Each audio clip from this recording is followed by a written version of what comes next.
Elen sila lumandamenti elvo, a star shines on the hour of our meeting. Hello friends, I'm Narelon on the stream. It's Sunday. I pronouns he, him. Sunday. We're doing painting Alex, that's what we do. Sorry, I'm very late. I've had a lot going on today. Nothing bad, just not having enough time to do everything that I needed to do.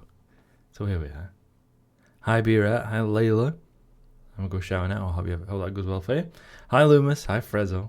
Thank you all for waiting for me, I appreciate it. How is today for everyone? How's everyone else's Sunday been? Let me just turn this off. So we don't get any of that. Let's see if we don't get any more of that beeping. Boop. There we go. What's that about? Do that later. Ugh, very aggravating day. I'm sorry to hear that, Loomis. Yeah, I've just had a lot to do and not enough time to do it, which is why I'm late. And then also left you waiting longer than usual on the starting soon screen, so sorry about that. And sorry about your headache, Beer. I hope that feels better soon. So yeah, how's everyone else's Sunday? I'm back to work tomorrow, but I am working from home, so swings and roundabouts. I don't really mind working when I'm working from home. Like, sure, I'd rather be doing my own thing, but it's so much better than having to work in the office. Like, I don't mind, the office I work in. I don't mind people I work with, etc. But it's just so much better to work from home and not have to think, I've got to drive in, got to put my snap up and all of that stuff, right? And then deal with people, have a shower when I get home, and just or a chore. But when I'm at home, I don't have to worry about any of that because I'm at home. Let's have a look. I'm not doing too sharp today, but I got some dishes done at least, even if I haven't been able to really focus on anything. I'm sorry about that, Frezzo. Well done on getting your dishes done. You ever just have one of those days where it feels like you're getting in your own way all the time? That's me today. Yeah, that's me as well. I'm just flying around, not doing anything right, making things worse for me, causing myself more problems. Absolutely. Hi, what Hammer is. Hope you're having a good day today. I was physically compelled against my will to spend the whole day explaining to a couple of fools why their opinions on a popular sci-fi show were entirely invalid. Yeah, I wonder who that was. That must have been really aggravating, Lewis. I can't imagine what that must be like. We're working on the Baal Predator, aren't we? But yeah, at one point my smoke alarm at the top of the stairs started beeping, saying needs the battery replacing, which is fine. Easy enough job, right? But it started doing that while I was working out, and I decided that standing on a stepladder at the top of a fairly tall set of stairs was probably not a good idea when I'd just been doing deadlifts. I was like, I'm gonna my legs are gonna give away. I'm gonna fall downstairs, aren't they? Or I'm gonna just do some other silly mistake. So I decided to leave that for later. So that was more faffing around.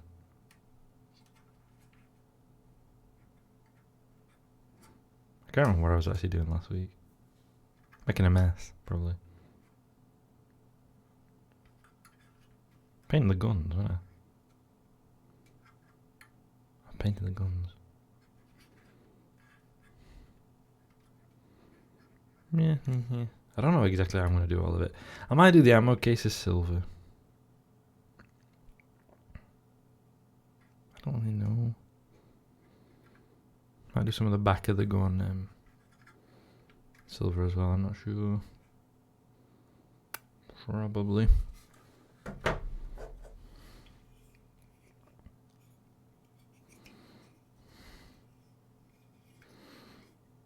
I'm still in the deciding how to do everything stage. I'm trying to remember how I do things on other models. Maintains a semblance of being like the same things. I think that probably wants to be silver. That probably wants to be red. I don't know about the grips though. I do realise that I've done this in such a way as you couldn't open the hatches because the stone bolt is in the way. But there we are. Alright.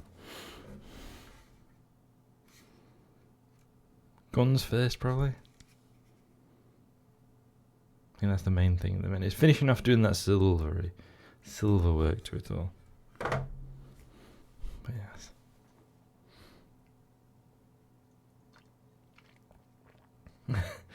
Practicality has never been a priority in the Empire. Exactly. Like, so what if you can't open the crew hatch because your Stormbolt is in the way? It's fine. Like, there's whole hatches. Don't worry about it.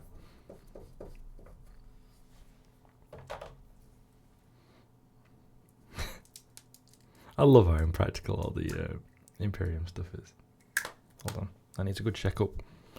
I love how it's just nonsense. I love it. Like, it's just silly, and I approve.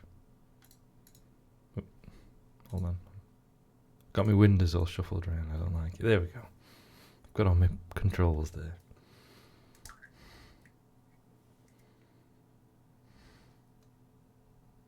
One of the things I think people always miss as well, or not always, but like a lot of people kind of like miss when they're talking about the Imperium, is that it's astoundingly inept, right? Like, there's so much that is just really unpractical, or like, just like a bad idea.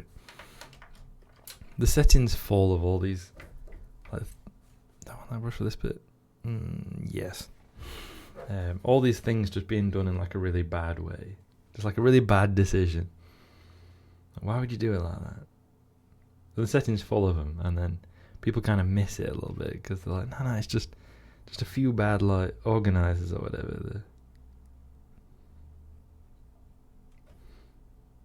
Which like actually kind of like inherent to it all. As Gilliman's found out in the current kind of, I don't want to call it a storyline, but I guess it is. But, you know, Rabute Gilliman has returned, like the master of logistics. And he's like just banging his head against a wall, trying to get anything running properly. Pomp over practicality, absolutely.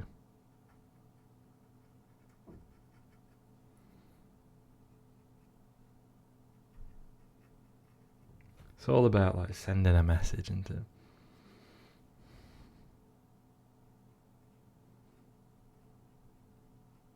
And not really worrying about the details later.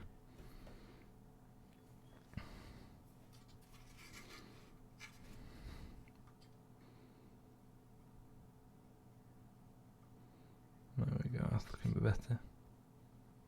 Apparently I just like stopped halfway through doing anything last week.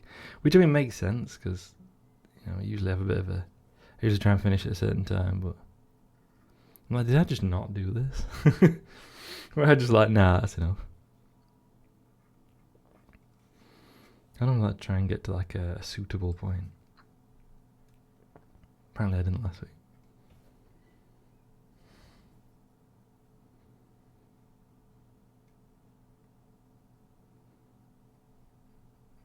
In my own time, I've been painting the galvanic servo haulers, or 2/3 of them still. Been working on the 2 tractors in the kit, which I really like. I think it's a shame GW stopped selling them. Like, maybe they didn't sell that well. I don't know, but I really liked them. It's a crane and 2 tractors. What's not to like? So I've been working on them and enjoying it. Like, when I've not had a lot of chance to do painting this week, so it's been nice to have a little bit of time. This weekend and just do a bit of that.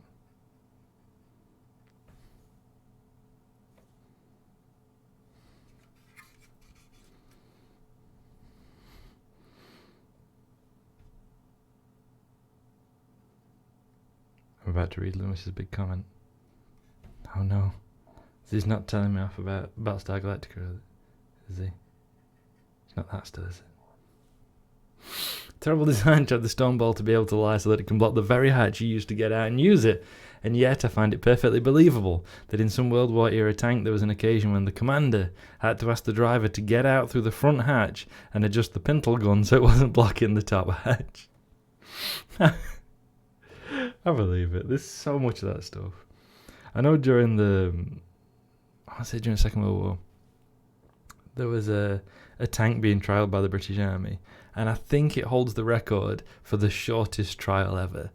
They drove it like 3 miles, and then the officer in charge of the evaluation called it off because the driver was having like so much trouble driving it, and his foot kept getting trapped in the pedals, and it was like nearly impossible to get him out. And apparently they did seriously think they might have to like cut his foot off to get him out the tank. And so the officer evaluating was like, no, no, we're not doing this anymore. Like, we're just gonna write it off. Like, there's no way this is ever gonna work.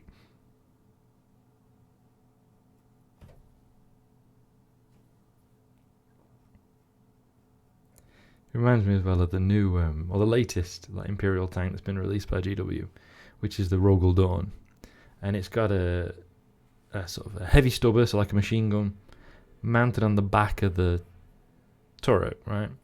And it's got a little like fold down like platform on the back of the turret, so somebody can stand outside and use it. And I saw all these people online being like, "What a ridiculous design! Like, GW know nothing about tanks. How do they think that it's a good idea to?" You know, who would ever like have a gun on a tank that you have to get out to use? And then it turns out that that's a real feature on Shermans during the Second World War. So like the second most produced tank of the war had that as a standard feature. That it had a machine gun that you had to get out of the tank to use.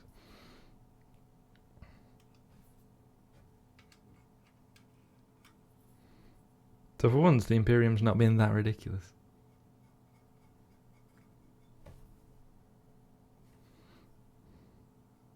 Tell you what I didn't realise until recently.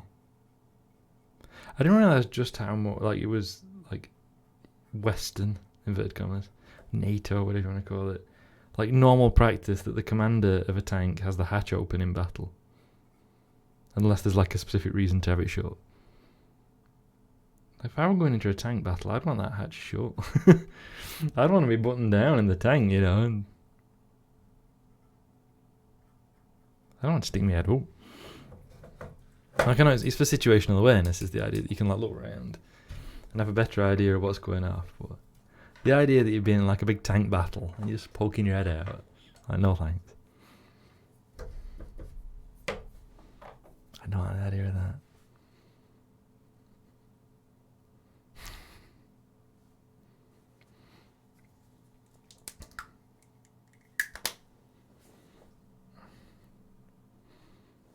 Tanks are incredible things, but they're always riddled with like bad design. Or just like bizarre choices. I do find the whole like field of tank design really interesting though. Because on the one hand, you essentially it's a bit like the reason I find steam engines interesting, is that you're balancing different things in order to make the design work. You know, you're constantly going, well, we need X, Y, and Z, but we can't have them all in equal quantities. So we'll have to have like more of X and less of Y and that kind of thing. I find those trade-offs really interesting.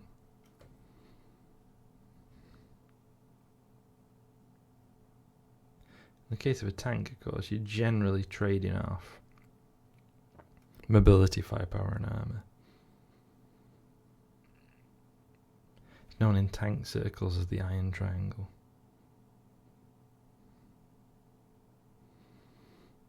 Although there are when you're designing vehicles. Actually, a load of like what you might think is like secondary considerations, stuff like the crew ergonomics, the ease of maintenance, which includes like being able to replace parts when they break. Like, how easy is it to do that? You know, like crew ergonomics includes like, is it physically painful to operate the tank? How easy is it to get in and out? And you've got all these stuff like your optics and all of these other considerations that are like really important, but we tend to ignore them. I think perhaps it's a bit of like we're used to like the video game approach to like vehicle design, or like tabletop game even, where you don't have to worry about like ergonomics and optics and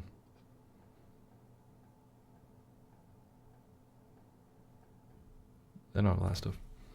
It'll be more physically painful to not follow what your commissar orders you to do. That's very true. That is more of a concern.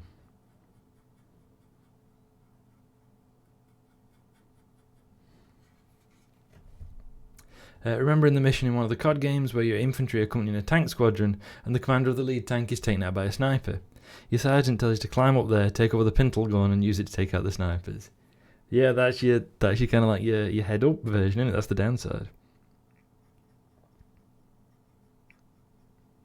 You have greater situational awareness, but you're liable to get shot.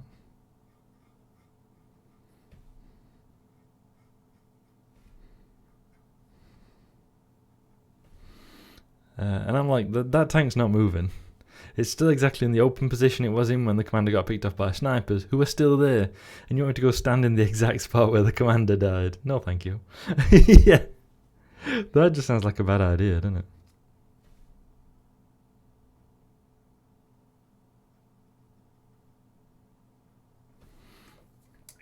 That just sounds like a recipe for getting shot. One of my favourite things about tank, well, one of my favourite like examples of tank design actually, is the Sherman Firefly. So if you don't know, there's the Sherman tank, which is actually the American M4 medium.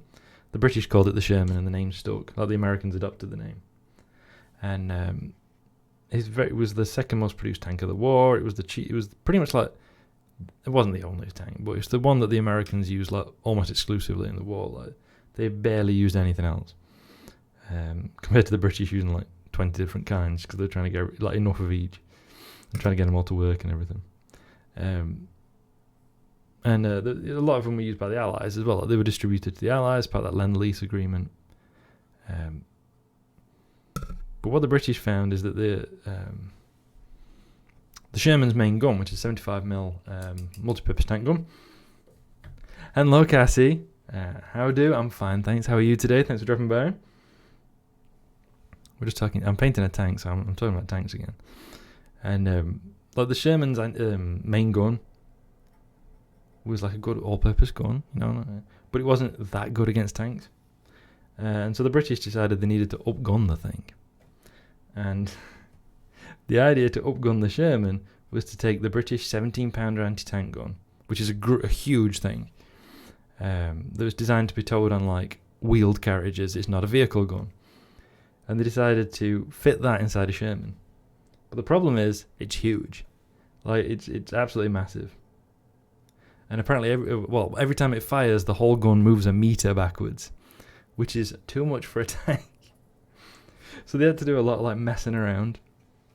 The ammunition was too big to fit in the tank properly, so they had to like drop a crewman and like rejig everything around inside. They had to cut a hole in the back of the turret and put a big box on the back to hold the stuff out of the turret to try and make more space. They had to put the whole gun inside it because it wouldn't actually fit properly. It took them ages, like faffing around trying to get this turret to this massive gun to fit in a turret that is just not designed for a gun that size. And eventually they did. They got it working. But when they fired the gun, the commander used to do a countdown, right? So the commander would be like, firing in 3, 2, 1, fire. Because everyone in the tank had to close their eyes, put their like ear defenders on, and open their mouths, because otherwise they'd be blinded, deafened, and maybe have their eardrums rupture from the noise, the flash, and the overpressure from firing such a big gun in an enclosed space. Like, it's just such. It's one of those things where it's like a bad idea, but it worked. Tank talk, nice. Yeah, a bunch of tankies in here, I know. It's terrible, isn't it? So many tankies. I was having a discussion yesterday about the origin of the phrase tanky. That's a thing for another time. Pirate ones in the turret pops out. It just feels like a really bad idea. And like you're putting the gun in sideways, and apparently the shells were so big, like it was like really awkward to actually try and get them. Like you had to have like the strongest person you could find to load them, because it's a great big heavy shell, and you've got to like angle it in from like a funny side angle just to fit it. And when all this mad engineering was done to fit this huge gun in this far too small turret, we were left with the Sherman Firefly, one of the best tank busters of the war. Absolutely. Like the British 17-pounder was the best anti-tank gun of the war. And it just worked really, really well. And as soon as it got into action, you get all these like accounts of like, you know, a troop of Shermans like managing to knock out one Panther between like 4 of them, and then you get a Sherman Firefly knocking out 5 Panthers in half an hour or whatever. it's remarkable performance.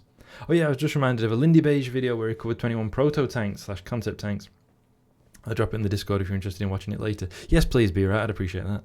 I love finding out about like concept tanks and proto tanks and all that stuff. It fascinates me. But yeah, and we even have of course, the famous example of the Sherman Firefly, which was being gunned by a bloke called Joe Eakin, and he knocked out 3 Tigers, and Tigers were the big feared tank, right? They were the ones where everyone was afraid of the Tiger and what it might do, and he knocked out 3 Tigers in 12 minutes, including the famous, it was all propaganda, Mikhail Wittmann, who was supposed to be this legendary tank commander, but it was actually it was all basically propaganda.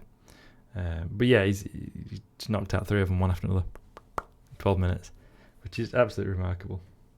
He'd had, I think it was, he'd had less than an hour's training on using the gun, because they were rushing the Sherman Firefly that much that they didn't really get a chance to like train people in it properly, and so he'd had chance. I think he'd fired 5 practice rounds on a range, and that was all the gunnery training he'd had. The Firefly was one of the few Allied tanks that could actually penetrate the Tiger from the front. Yeah, definitely. And like routinely did as well, which is really remarkable.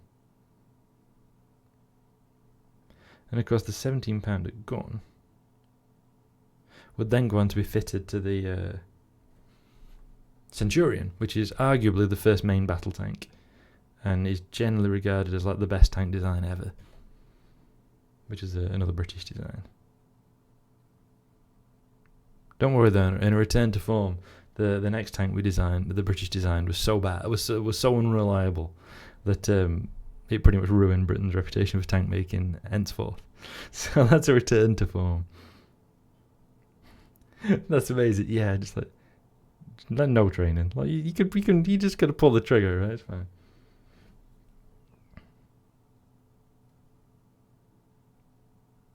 That's why I think there's like a really fun comparison to be made between Joe Eakin and Mikhail Wittmann.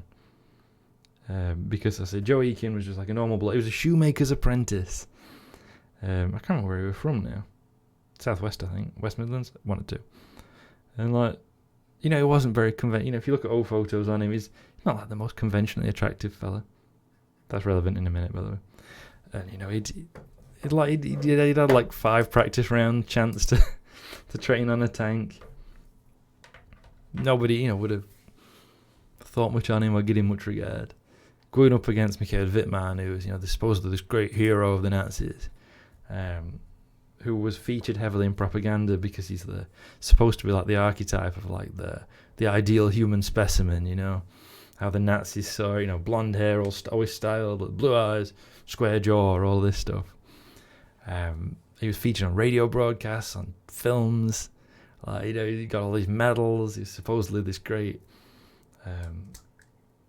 commander, and then he gets taken out by a dude who's shot 5 rounds ever, who's a shoemaker's apprentice. It was like, just achieved this great feat, just like.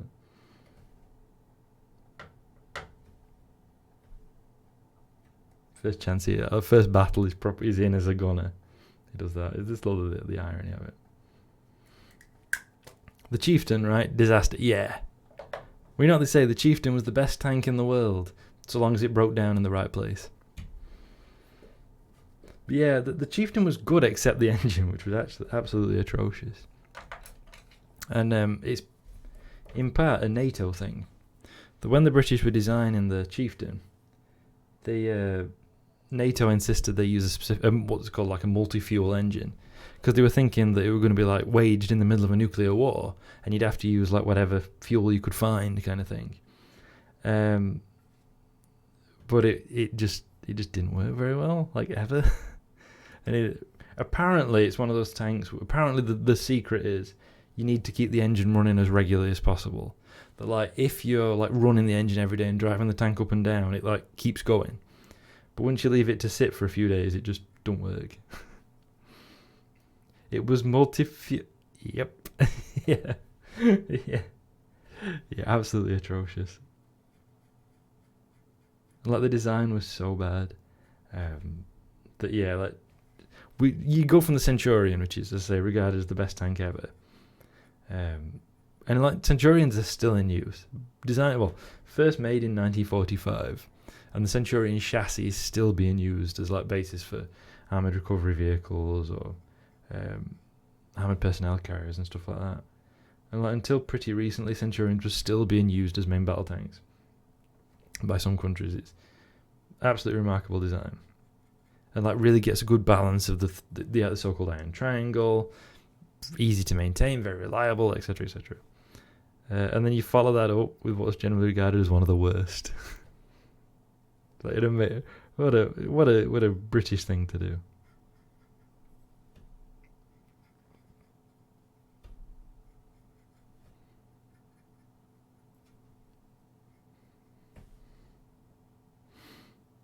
The US Marines use a motorcycle that runs on a multi-fuel engine, and I want one so bad. Am I ever going to fill it with jet fuel? Probably not, but I could. Yeah, it's the thought, right? Like you could do it one day. Don't matter whether you ever will. It's nice to have the option. I get that, yeah. Like theoretically, you could at some point fuel it up with jet fuel. Absolutely.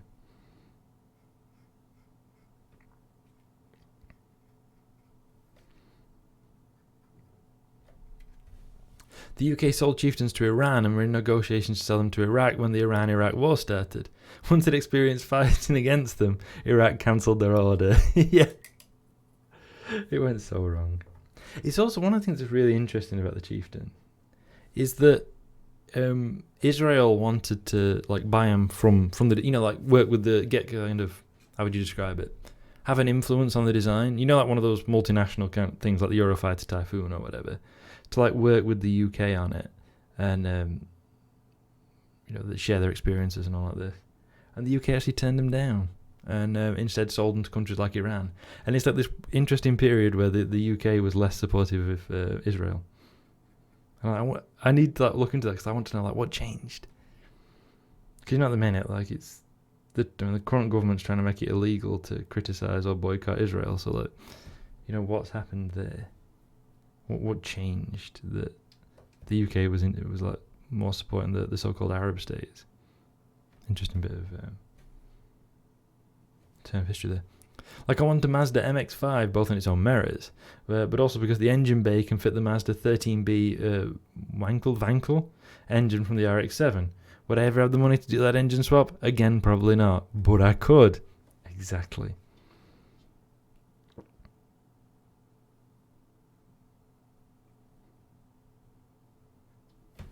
Just about having the option, just the theory. It's like me collecting all these Warhammer armies. I'm probably not going to play that many games, if any, because it's been a long time since I've played a game at 40k. But I still always collect them on the basis that that's what I'm going to be doing. I've got to assemble them in the semblance of an army for when I get that game in.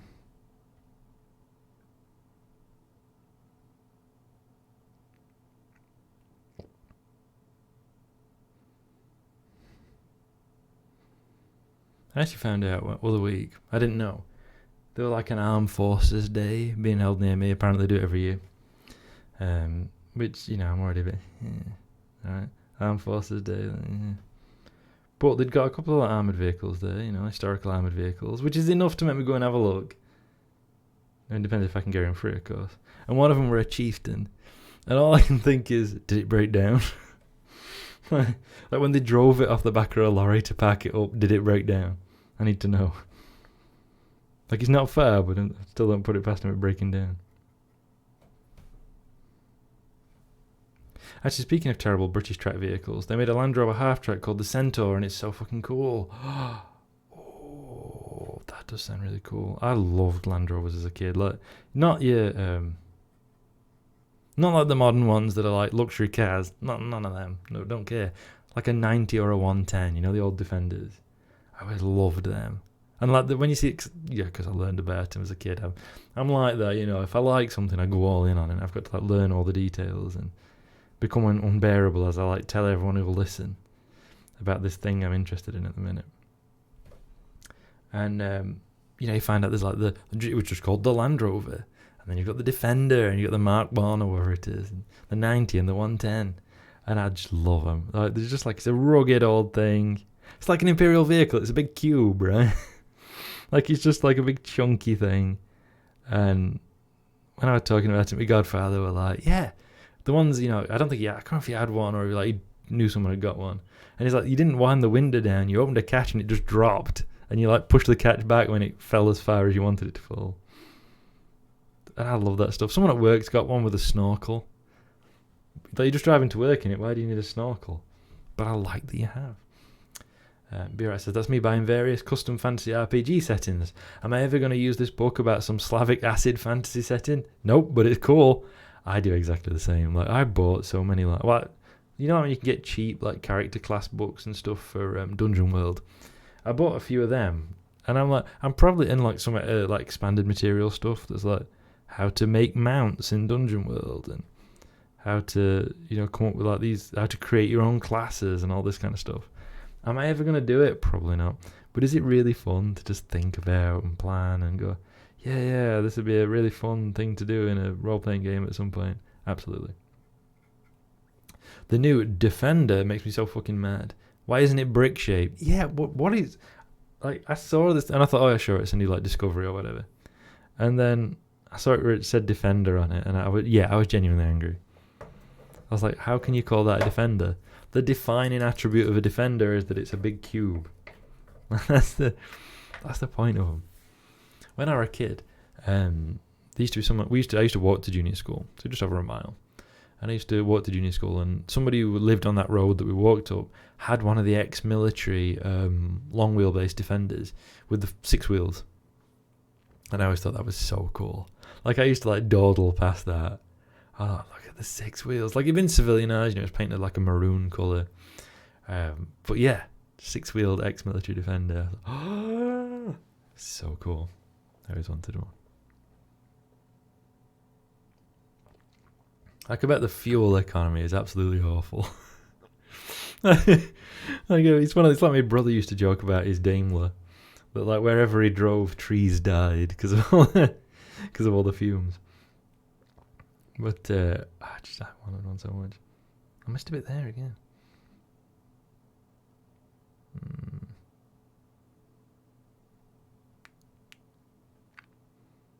To be honest, this is the inside of the sponsons. Like, who's ever going to see that? Like, who's going to see the inside of the sponsons? And why am I spending so much time carefully painting them? Because I'll know. I'll know. You know it out here.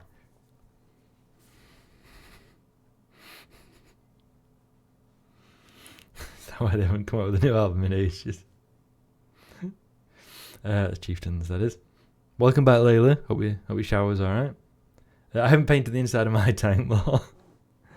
I can't help myself. Like, to be honest, looking at it now, I should not have assembled the sponsons before. I should have painted it before assembling the sponsons, because it's really awkward to do, and I've made a mess for myself. But I keep doing it.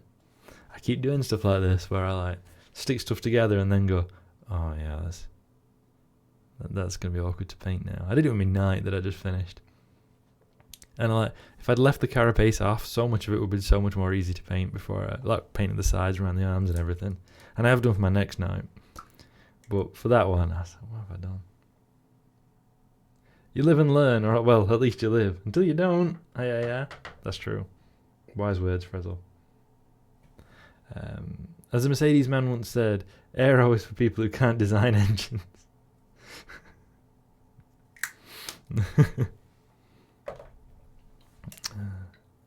I find that, I know nothing. Like, I'm not an engineer. I know nothing about designing engines. But I find the idea so fascinating. Like, the constant, like, trade-offs between, like, power and speed and things like that.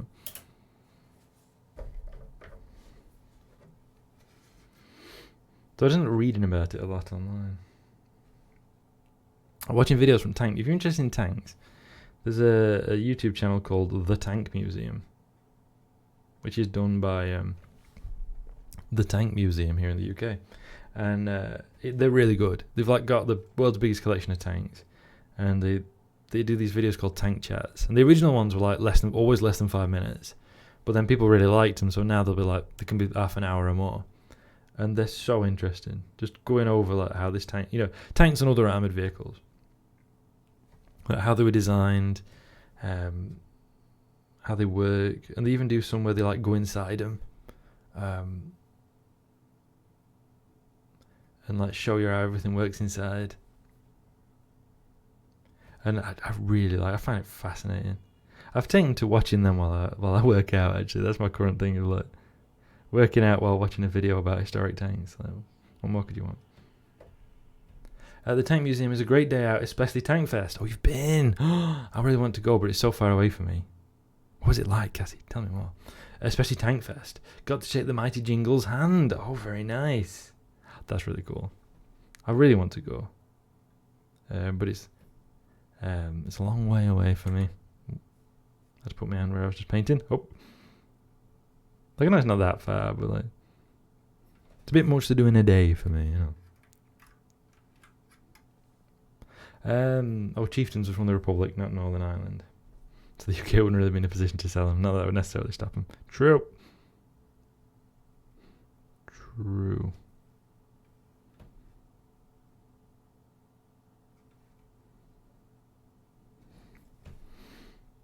I always love the idea of having like loads of tanks in my collection. And then when I actually get down to painting them, it always takes a while, and I'm always like, oh, this is taking a long time. And as soon as it's done, I'm so pleased with the result. I'm like, I need more tanks.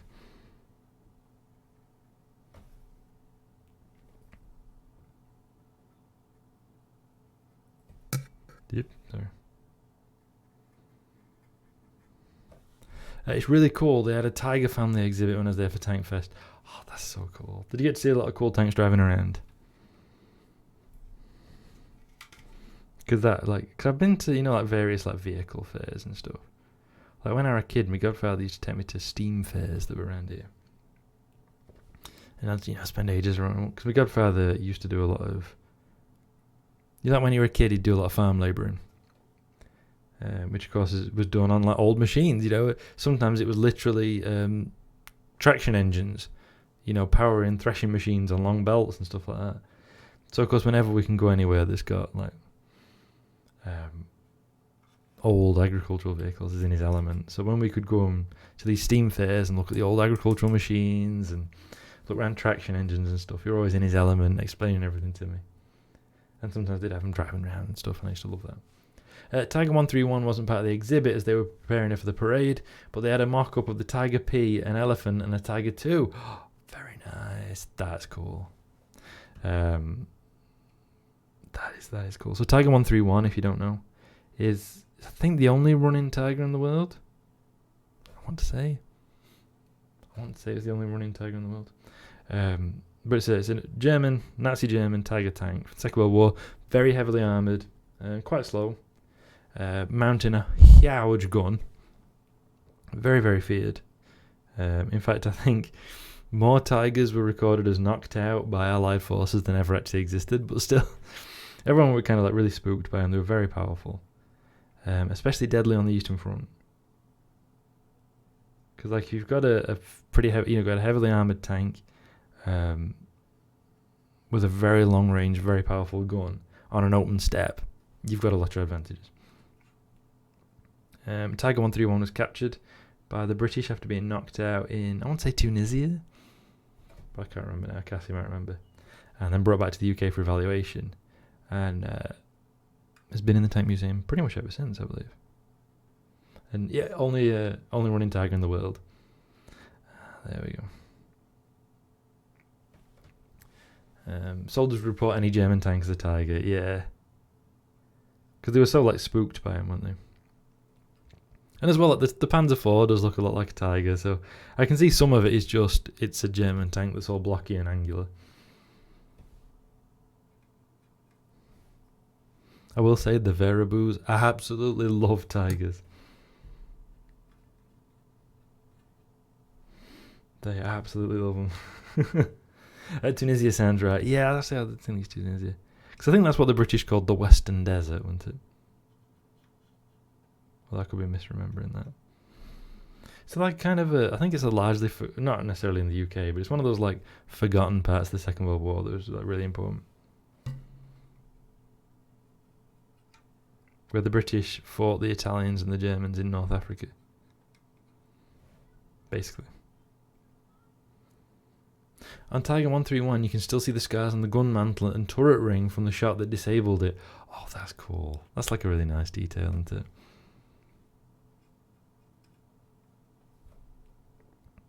To be able to see, I mean. I think if I remember rightly, there were a lot of discussion about how it got knocked out. Like, there's different people who've claimed to be the ones who knocked it out. Okay, I've closed the Chieftains tab now. I won't ramble about them no more. It's alright, Frezzo. If you want to talk about the Chieftains, you can. I'm not super familiar with them, but if you want to talk about them, you can. Because apparently they did put out a new live album last year. But it was a live album from the 70s. There we go. Should I just leave that black? Because it's going to be really awkward to paint. Or do I try and paint it? It still ran, but the turret was jammed and the crew abandoned it without destroying it. That's it. And that's how we were able to get hold of it and haul it back to the UK. In fact, on the pictures of like George VI looking around and stuff like that. So it was like really shown off over here. It's like, look, we captured this tiger. It's supposed to be invincible and we've got it. I'm going to attempt it, which is a very bad idea. Maybe if I keep turning the gun around like that, I can do it. Yeah, I should be able to do this actually. It's going to be awkward, but I can do it. On the other ones, Cassie mentioned, you got the Tiger 2 was basically an upgunned up-arm. Well, not upgunned, same gun, but up-armored version of the tiger, sometimes known as the King Tiger or the Royal Tiger. I believe in German service it meant like Royal Tiger, but it like I think in English we'd say Bengal Tiger or something like that.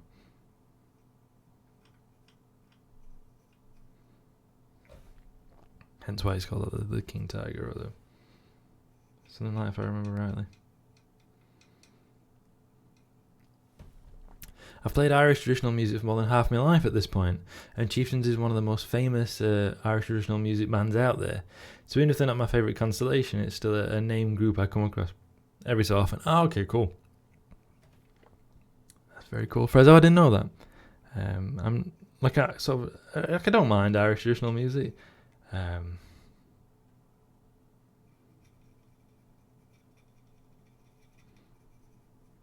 are they called?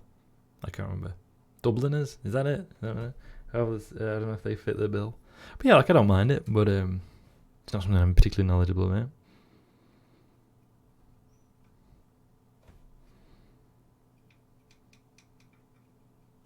I think it's Königstiger. Königstiger, which literally translates to King Tiger, but that's the German name for Bengal Tiger. Thank you, Cassie. Thank you for putting my half-remembered thoughts into some kind of order. As I recall, the King Tiger, Tiger 2 we're going to call it, was even more unreliable than the first Tiger, which is saying a lot. But the big problem the Tigers and Tiger 2 had was just being really unreliable. To the point of them having like half of them available for use at any one time. You know, you'd have a regiment, say, or whatever, a unit that was supposed to have, 30 Tigers, and then only like 15 of them would be available and things like that. That was the big point. Yeah, it was just too damn heavy. The transmissions were out super quick. That's it. Because it was like a bit of a rush job, wasn't it? I mean, all the tanks in the Second World War were rush jobs, apart from the Sherman, I'd argue. And the Sherman basically involved saying, okay, what did the British find in North Africa with our M3 tanks? Let's tweak them to fix that.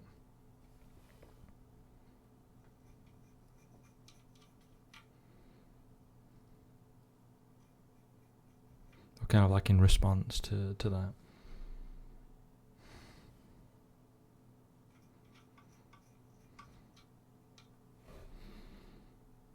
You know what? I've kind of done it. Like, it probably needs a bit of another coat, but it actually works. I love the design of this vehicle.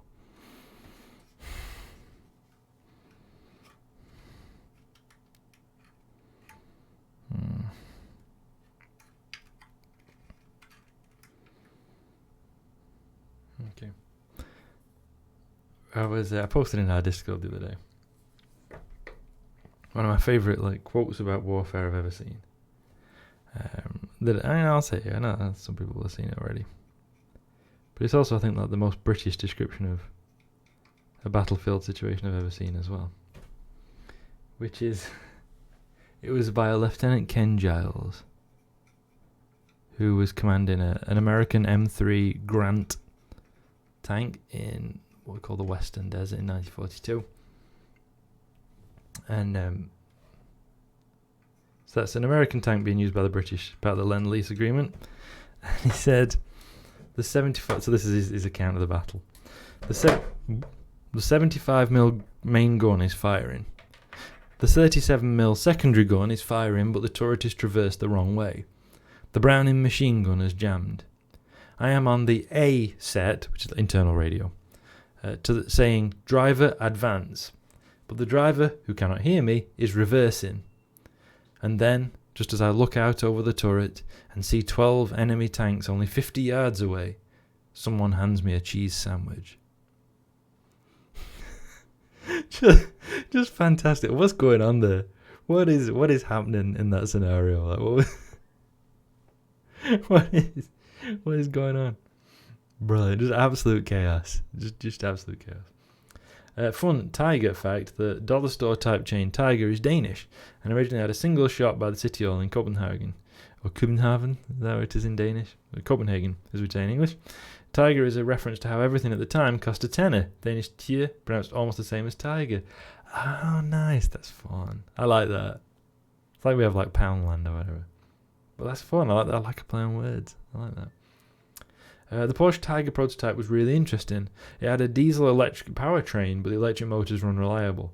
The prototype broke down and caught fire in front of Hitler. Sad trombone, right? That's brilliant. I love stuff like that. The German stuff in the Second World War was so like over-engineered, and so was like designed in a needlessly complicated way. It's brilliant. Fantastic. It's very, just imagine it, a new tank. It's going to turn the war against the Soviets. It's going to be the perfect antidote for the T-34. Breaks down, catches fire. Brilliant. Love it.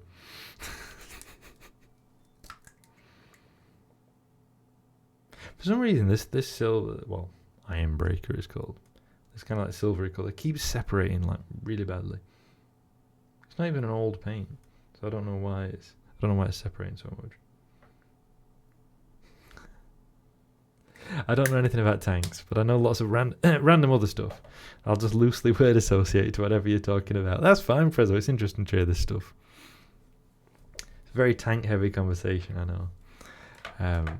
But I'm painting a tank, and it inspires me to think about tanks. And I've got somebody who also knows tanks in Cassie, so it's making me worse. I get a chance to talk about tanks. Cause there's some people who get involved, like really like tanks from like weird perspectives, honestly. But I just really like them because I think they're really interesting as like a design point of view. Which is something I say quite a bit. I also really like armoured cars. I find armoured cars really interesting. I like big machines. There you go, B-Rat. There used to be this program on British telly that you would have loved. There were like loads of them that were similar. Like one of them gets popular, so then they all take off then, don't they? They start making loads on them. And I think it was literally just called Big Machines, and it was about big machines. And I think, if I remember rightly, the presenter was the fella who used to play Rimmer on Red Dwarf.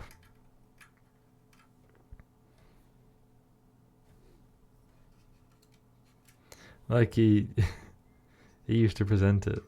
Like just feels. Oh, I remember that show. You remember that one? Yeah. And I think they also did like Big Engineering, and there were like loads of them, like very similar programs. Like half of which were presented by the guy who played Rimmer. I should say he also played the lead character in the British Empire. Which I remember watching as a kid.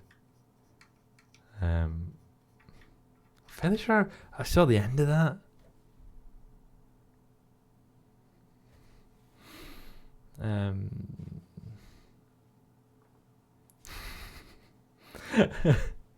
Not all that. Yeah, I never really got into tankyism, says Frezzo. I know it's terrible. You are an anarchist, aren't you, Frezzo? Rather than one of these tankies. Damn liberals. I remember that show. I think I watched it. I remember this showing this colossal marine diesel engine. Oh, nice. I find it really fascinating when they bust out those giant giant steam engines and stuff that they had in America. Like, they're ugly as sin, but they're fascinating in that they just tried to make them as big as possible while still being able to like function as a steam locomotive. I do have a weakness for British steam engines, though. If you want to know the most beautiful steam engine, I'll catch up with the rest of chat. But if you ever want to know the most beautiful steam engine ever made, it's the Midland Railway 1000 class. It's an absolutely lovely looking steam engine. One was once on an exhibit near me, and I was going to go, and I was right looking forward to it, and then COVID started, and they shut, of course, because of lockdown, and then by the time they reopened, it had gone back to where it came from, to like the museum it actually belongs to.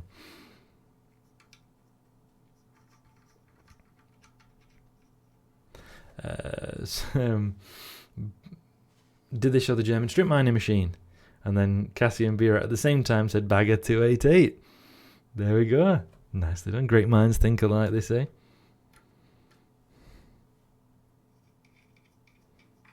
Nice little bit of a mind meld there. Okay, that'll do. I'll stop messing with that for now. Some people get weird about tanks, says man who recently named an armoured vehicle Girlfriend. Now, bearing in mind that... Okay, hold on a minute now. Let's get this straight. I did call that night suit Fighting Girlfriend, but that's a reference to a historical tank. There's a specific reference there. I'm not saying that the armoured vehicle is my girlfriend. But yes, I agree that outside of context it does look strange.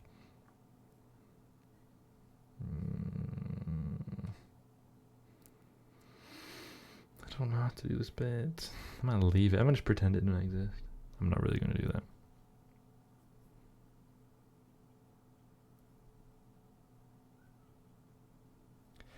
Oh yeah, that steam engine has a very classic look. Yeah, it looks so nice.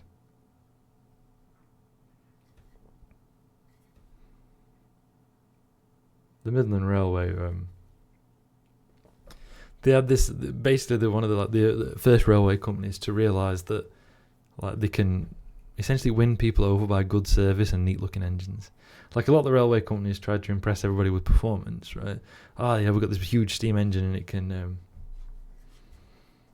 it's got all this power and it can go all this speed. And they realised that if you get just like a nice-looking engine and then do like a regular timetable, like make the timetable more regular, people will catch your trains more. It worked really well. The Midland were like really influential in British railway circles because of their kind of like, hold on a minute, here's a way we can do this.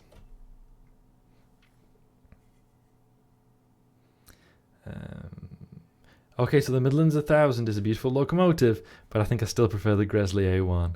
I mean, I can't disagree with you. The Gresley A1 is a lovely looking steam engine.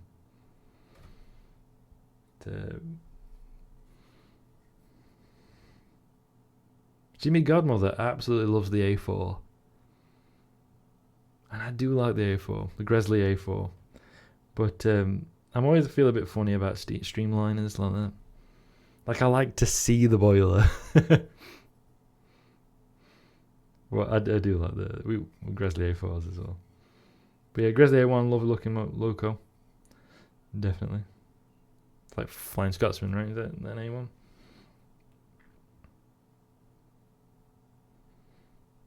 The gun club I go to, people who know I've got a firearms license and everything.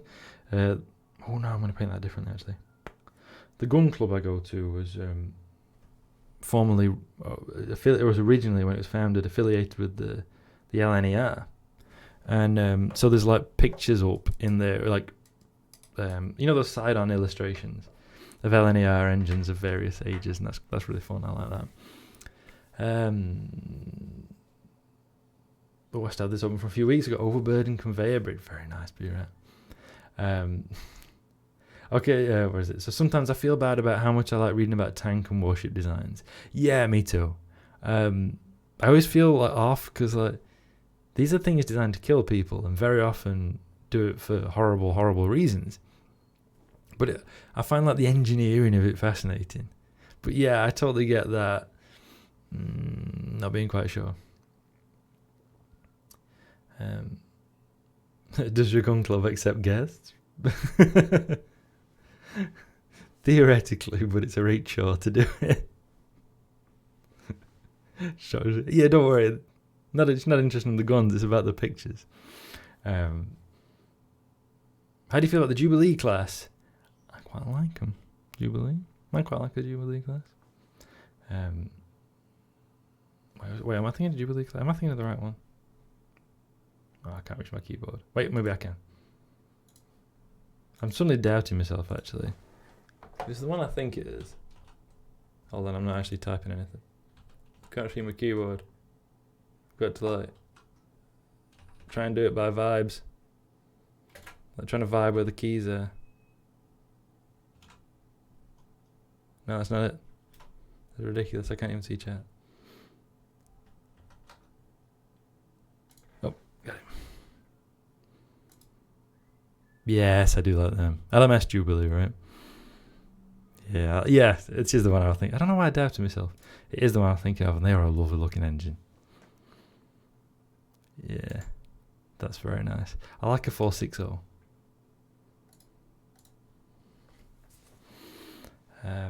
Exactly. Love the engineering, but I can't shake that icky feeling what they have been / will be used for. Yes, it's that. Like I find it like when you think about I don't know, HMS Warrior or like one of those like 19th century warships, and you're like, that's cool, and I love the engineering and the design, and the things that go with it. But that's like for Empire and is used to oppress like a quarter of the Earth's population. And that's what it feeds it. Not that one specifically, but it's all part of that process. And yeah, it just feels off, doesn't it? It feels bad. I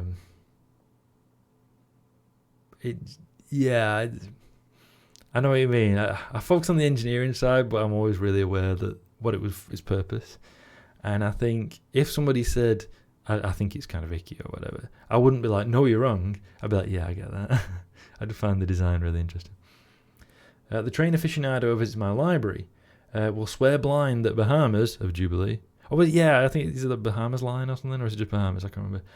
Is the greatest train ever made. The Flying Scotsman was a poser, apparently. But yeah, okay, let me address it properly. Yes, you can tell your train aficionado that I also really like the Jubilee class. I was actually having a discussion with Mam yonks ago.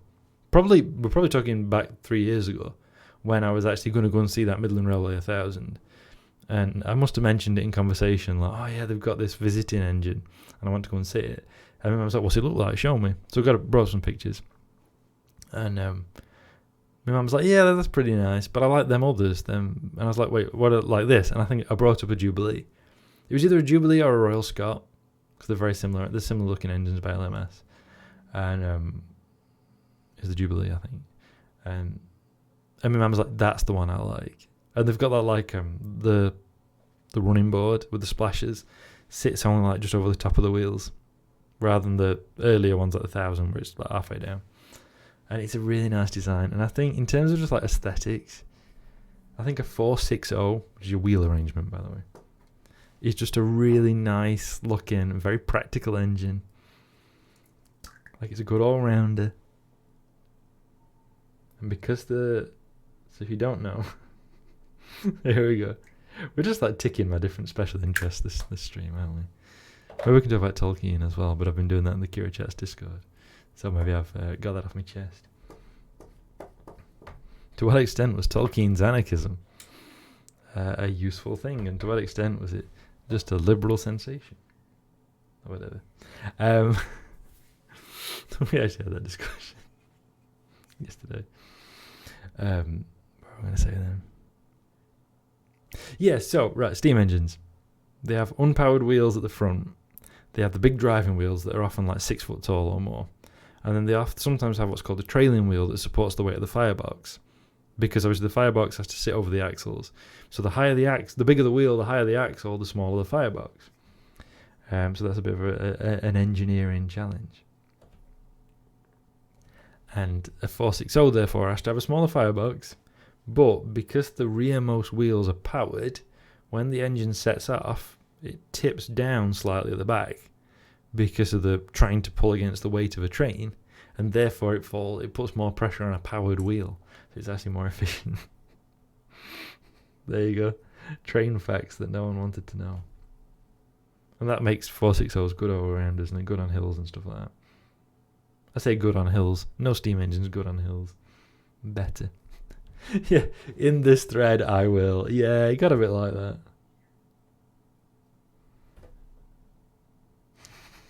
Lies. Rack railways.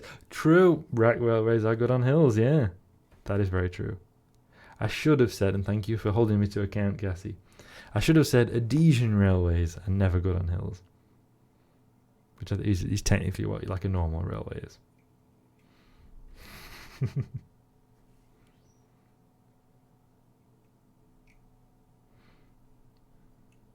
But yeah, we just so if you don't have a number of us here in the Kira, I think everybody here is at least like a follower of Kira Chats, I believe, and or more subs, whatever. There's a lot of us here, and she was watching Fellowship of the Ring yesterday because we watched it in her Discord the other day, and she was watching it herself to like catch up on some stuff she missed while she was baking some cakes, and was kind of asking questions and things like that in the Discord yesterday, and we were talking about them and discussing them, and it got quite serious about Tolkien's politics and Tolkien's views on race and things like that.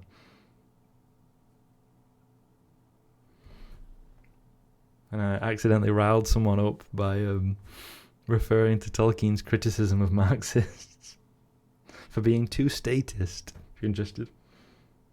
And then Gwen, who I'm sure you're all familiar with, rightly pointed out that Tolkien's anarchism is essentially thought, right? Like it's an idea that wouldn't it be nice if we didn't exert power over each other, and wasn't necessarily like a thought out sort of like how you would actually implement an anarchist system, which is entirely true.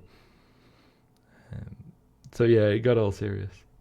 Armchair anarchist, basically, yeah, like he was kind of like, wouldn't it be nice if?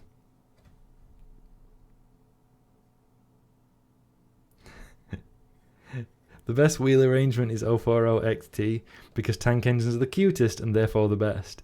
You know, I can't argue against that. You have got me there, Cassie. That's very true. 040s do look really cute. They look all like unbalanced, don't they? They're like a bit wobbly.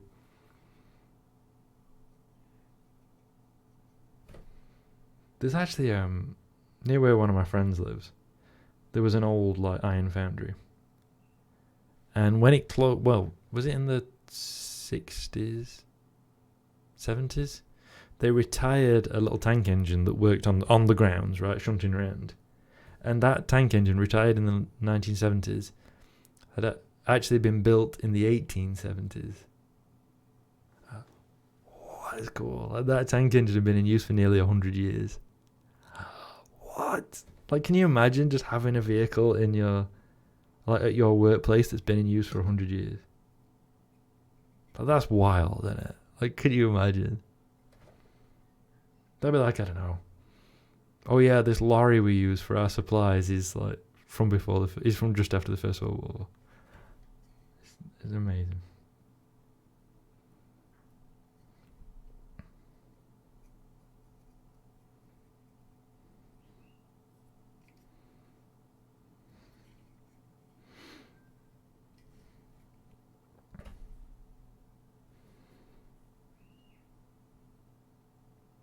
I also really like those like heavy tanks, not heavy tanks, heavy tank engines like they're like 264. I really like those. The big like the one I think they used to use them for like suburban railways and stuff around cities. I think they look really nice as well.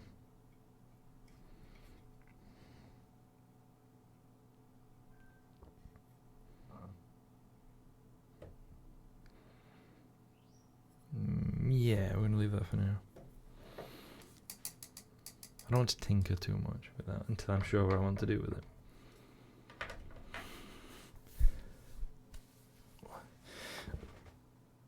Ow.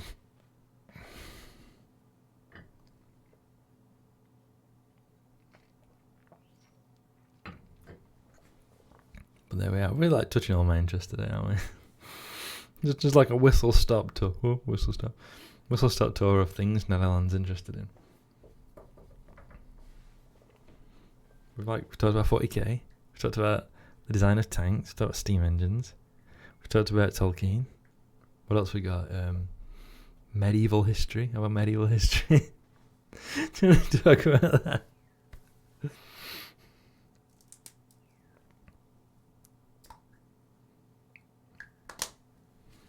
What about puns? I mean, I've got a pun in there, and I do quite like puns.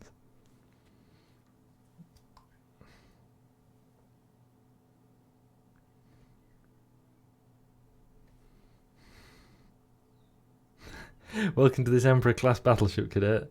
It's been in service for approximately 10,000 years. Yeah, I like that in 40k. I like the ridiculous longevity of stuff.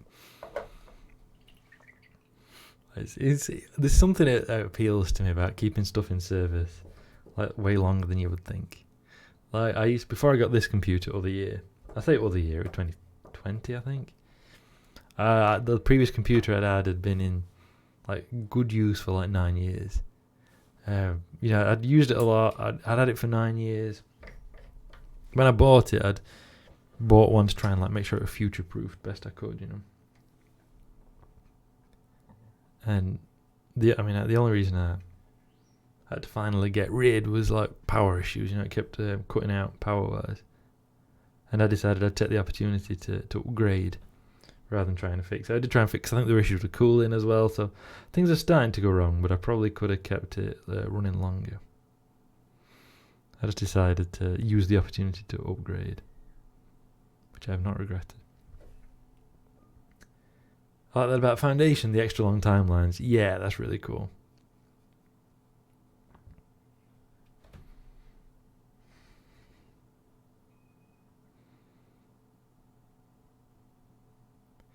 There's a new faction for 40k. Well, it's sort of like a reinvention of an old faction. I've mentioned them before, which are the Leagues of Votan, who are essentially the old squats, sort of. The squats were essentially space dwarves, but in universe they're like a kind of human, because of that high gravity and stuff. And they were officially written off, which is why there's that term which you've heard Loomis use before in on stream, which is squatted, because the model line was retired and then they were officially killed off. Right, like there was an in-universe reason for them being destroyed. We got rid of, and they've been brought back as the Leagues of Votan. They're given like much more detailed like lore and explanations. And one of their things that, unbeknownst to the Imperium, their society are built around the ancestor cores, the titular Votan, who are giant thinking machines, which is obviously very, very illegal under Imperial law. Abominable intelligences, ho, are forbidden. But these computers have been in use for like so long, and they're constantly fed like huge amounts of data, that they're all like they're running really slow and they're acting weird now, and like they've sort of developed personalities. And the question is, are they actually developing personalities, Or is it just because of the sheer amount of data that's in them, they're starting to like exhibit traits from it? But then randomly, some of their like lesser computers will develop a self-awareness and become an ancestor core and stuff like that. So it's really interesting. There's hardly any models in the range though, and I've got too much on, but I wouldn't mind collecting some of them because they're really fun. And you can have robots. They've got little robots in their armies who are like considered the same like class of citizen as the living, as it were, Votan, which I really like. The Leagues of Votan, which is really fun. The models look a little bit spacier. Backstory wise, they're basically like capitalists in space. They're all about like extracting and using resources. And if you happen to be on a planet that's got a resource they want, well, you know, it's not their fault. I saw a phone switching system at some factory that's been in use for 50 years with my own eyes once. We were going to replace it all with modern VoIP systems before I quit that company. It took up literally an entire room and was using kilowatts of power. Oh, that's fantastic. I love that like old, like huge technology like that. VoIP, voice over IP. Thank you, Beer. Thank you for the explanation. I'm too much of a Luddite to know, apparently. I like that kind of stuff. I saw a clip once. It ran like a quiz show or something once in the UK. And it was this footage, and it was like, what is happening in this scene? And it was like a public school. So in the UK, public school is a specific kind of private school. The name comes from the fact that they were originally schools for the public rather than like church schools, you know. And there were all these kids working on this project, and like the teacher was giving them instructions. And they were like, there was some huge machine, and that they were turning huge wheels, and like pulling levers and cranking handles and all like this. And the teacher's giving instructions and checking out stuff and being like, you need to do this or that, and turn this here and do that. And like checking the oil pressure and like powering up transistors and all of this. And the question was, what are those kids operating? What are they doing? And the answer was turning on the school computer. Like it was 1950s, and it was a mechanical computer. And it was this absolutely like gigantic thing. And it was taking like a whole team of them just to fire it up. It was fantastic. I loved it.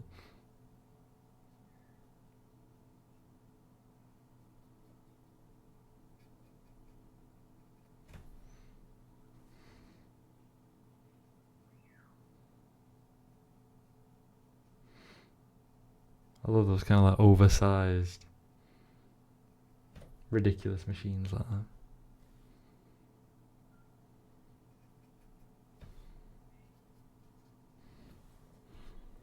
I just need to answer a message. This is important. I've got somebody else's Discord open, and this is a key piece of information I have to impair. But also that means I have to take off my phone's defenses.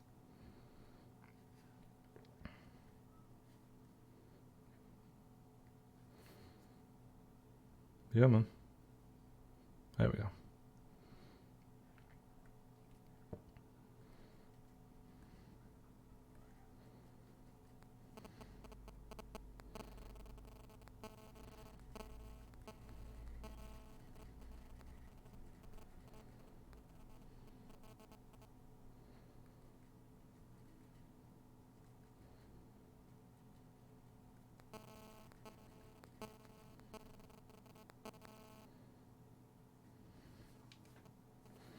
There you go.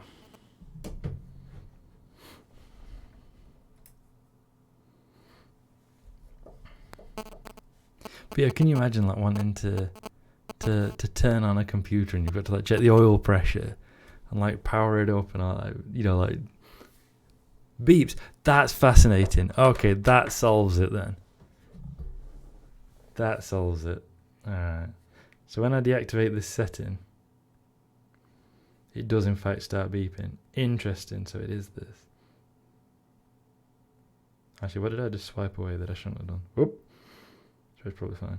There we go, that should solve that then.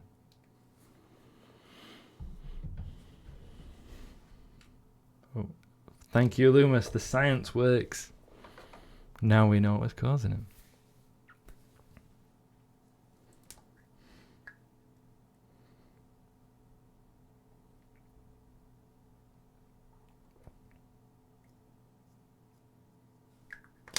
Once again, the scientific process is successful.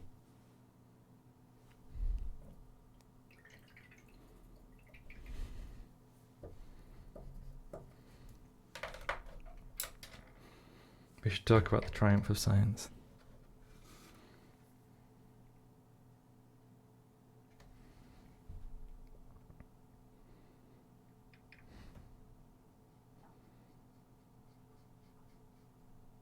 Science! Exactly. It sounds like heresy to me.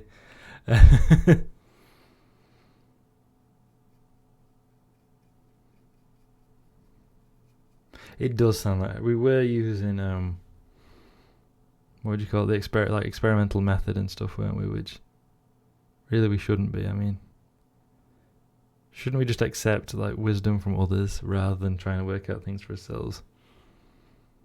And that seems like the course of action we should have been taking.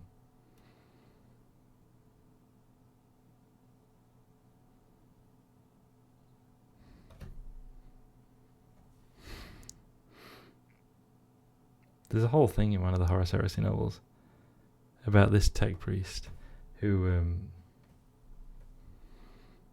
is like actually experimenting and trying things out, and the other tech priests aren't sure whether that's like properly heresy or not, because she's not like making anything new, but she's testing existing designs, and there's a whole thing about whether that's like morally right to do.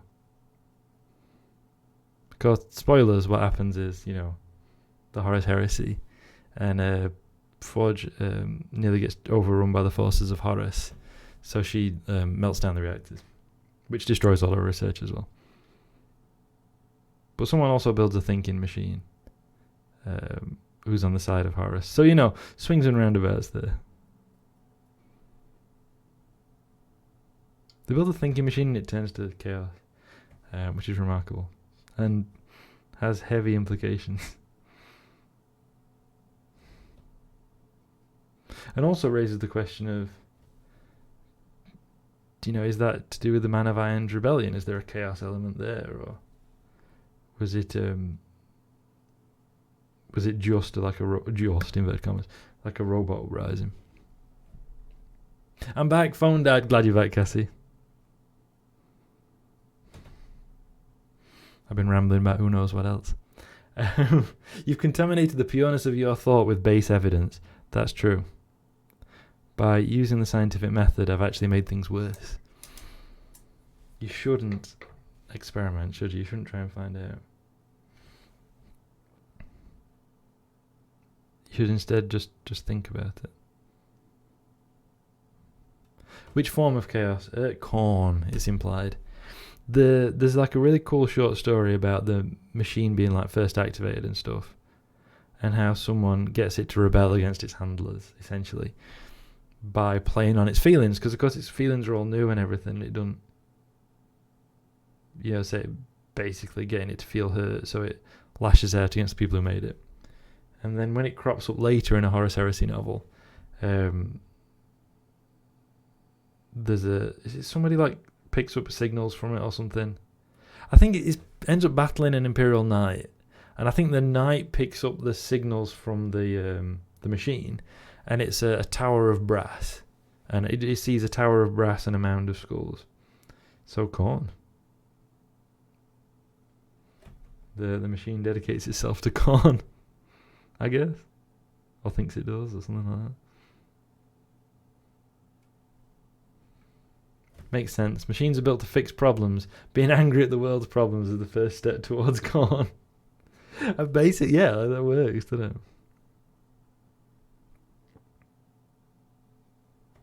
And I like that detail. I like that you've got the machine falling to chaos.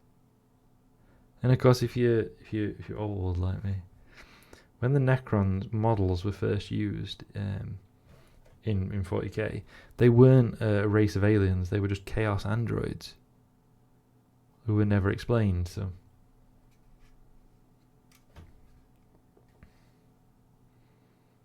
kind of like a nice little callback about the chaos machines going all the way back to Rogue Trader, which I think is quite fun.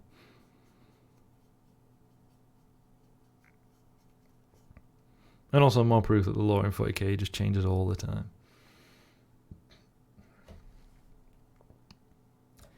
So I'm going to be playing Armored Core 6. So if I come back spitting with rage, the Sea Spider beat me again. All the best, Kirsty. I wish you luck with the Sea Spider. I've seen some of your travails at defeating that.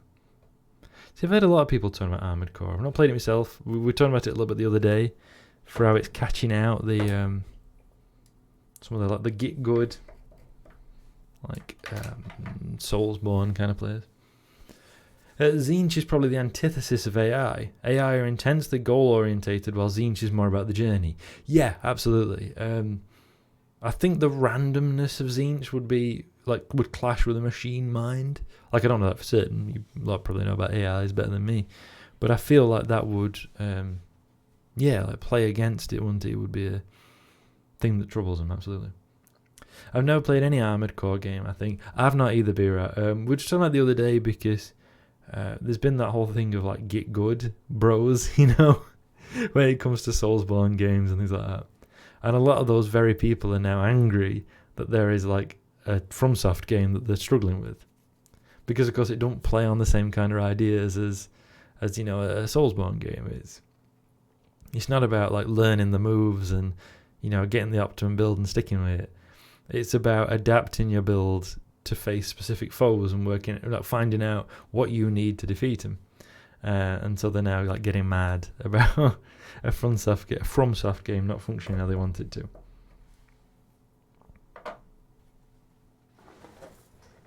And it's very funny. Including Loomis then posted that thing where someone had left a bad review for a Armored Core because it wasn't a real FromSoft game because it had mechs. It was, what? I mean, neural networks are born of randomness. The initial weights of the network are usually randomized before you make it learn anything. Okay, so maybe they would be more open to the randomness of Tzeentch than I was first thinking, yeah.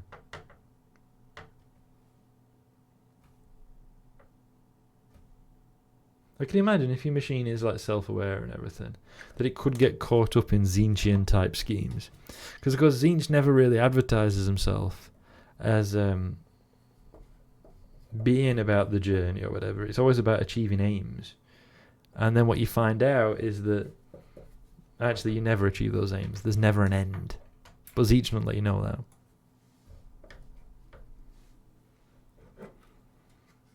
Tzeentch never says this is it forever now, you know.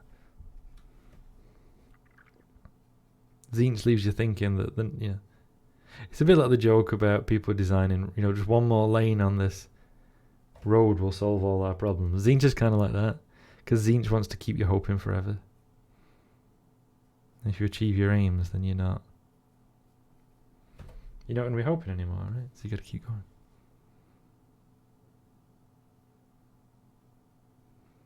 I'm also thinking of new releases. I've not played Starfield. It's gonna, if I do play Starfield, and there's no guarantee, but if I do play Starfield, it's gonna be a while, because I'm not paying. You know me, I'm not paying 50, 60 quid, whatever, for a video game. I will pay it for a model, bearing in mind. But I have an objection to paying a game that much for a game. I remember once paying 30 quid as, like, for a new release that I really wanted and being, like, disgusted with myself. But that's another matter. But yeah, I've seen, like, some right-wingers getting absolutely furious because as part of your Starfield character creation, you have to include your pronouns. Like, it asks you for your pronouns at the end. And people are getting absolutely furious, and there's people, like, refusing to play the game because it asks for your pronouns and stuff like that. It's absolutely ridiculous. And of course they do that very classic, like, right-wing thing of saying, I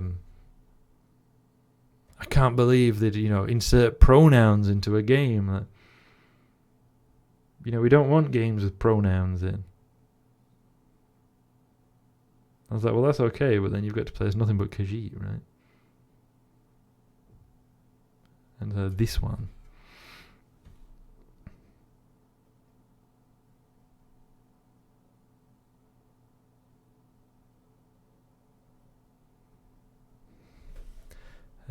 Yeah, who would spend that much money on video games? Nervously checks unplayed games in Steam library. Like, I've definitely spent way more than that in total. But,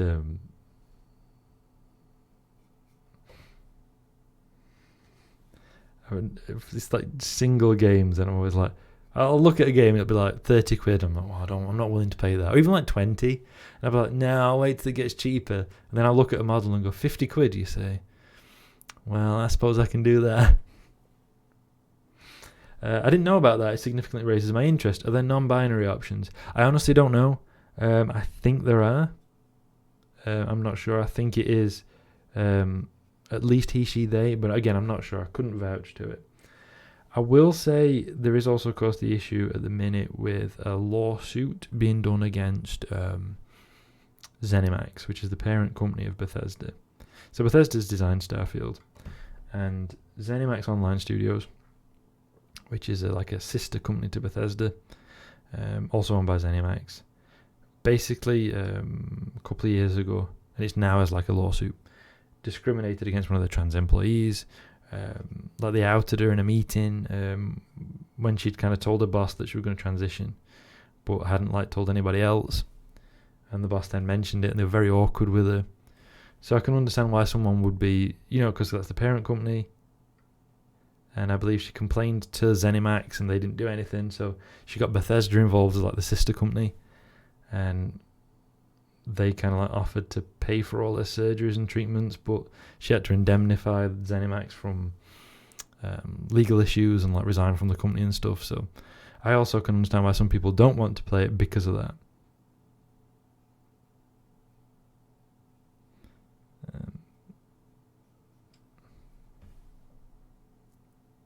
Also, Bethesda Game Studios and Bethesda Softworks are different entities too, both owned by ZeniMax. Thank you, Frezzo. I was getting very confused because you've got ZeniMax, then you've got ZeniMax Online Studios, Bethesda Softworks, Bethesda Game Studios, and honestly, I'm not sure who's who. Incoherent screaming. I see the sea spider claimed another victim. I'm sorry, Cassie. I'm sorry you didn't defeat the sea spider.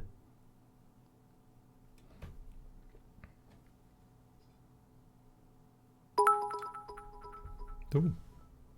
Compadoom, thank you so much for the bit. 100 bits. Thank you, that's very kind. Travelling the Twitchverse to spread some cheer. Keep up the hard work, Rando. I stumbled upon. Well, thank you very much for that. I really appreciate that. That's very kind of you. Thank you. Yeah, if you're a Kira Chat subscriber, use bun clap. I don't have a clap emote. Use an equivalent. I still need to get some emotes, by the way. One more hit and I would have got it.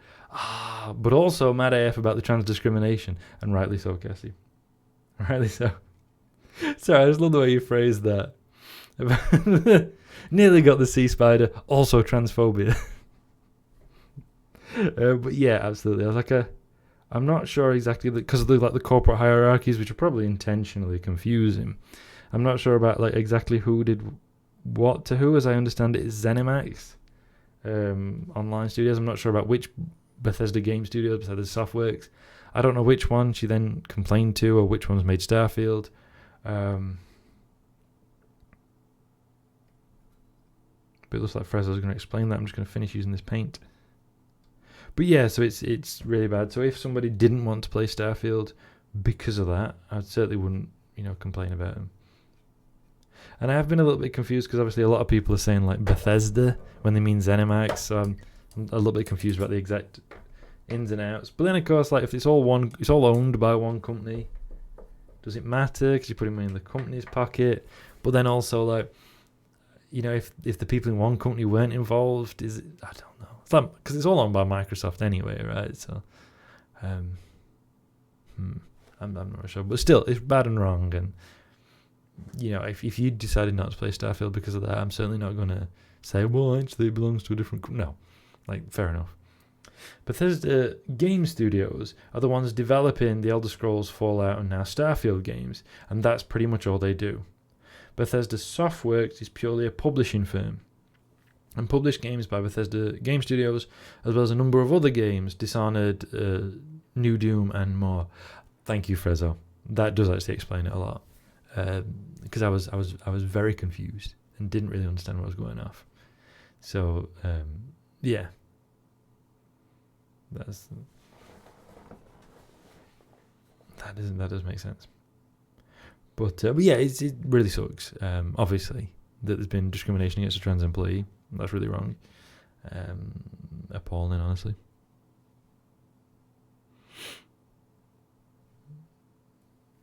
And, if that put a sour taste in your mouth so you wouldn't want to play a game owned by one of those companies under that umbrella, I think that's fair enough.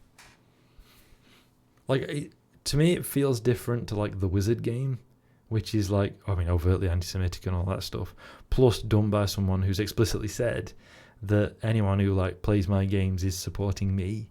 So I can understand. To me, that feels different, but also if to you it doesn't, I'm not going to criticize you for that either. I'm also not trans. I'm cis, so I think it's more important how trans people feel on this than how I feel about it in general, and how cis people feel about it in general as well. So complicated thoughts. But yeah, also apparently they've got pronouns. They've got pronouns in a game. Can you believe they put pronouns in a game? Who would do that? Pronouns, can you imagine? I personally would never use pronouns. That's what people say about me, that, they say, he is not a man who would use pronouns. That's, people do, don't they? They say, he is not a man that pronouns apply to, they say, don't they? I, too, would never use pronouns for myself. That's one of the things I love, when they'll say stuff like, there are no pronouns in the Bible or whatever. It's so ridiculous. It just makes me laugh because it's so ridiculous and silly. I'm pretty sure there's also a bit in the Bible where Jesus literally says, I am he. So I haven't heard anything about this and what's going on. Yeah, I'm not wholly sure all the details, it's an ongoing lawsuit as well, but basically an employee of ZeniMax was subject to some transphobic discrimination, and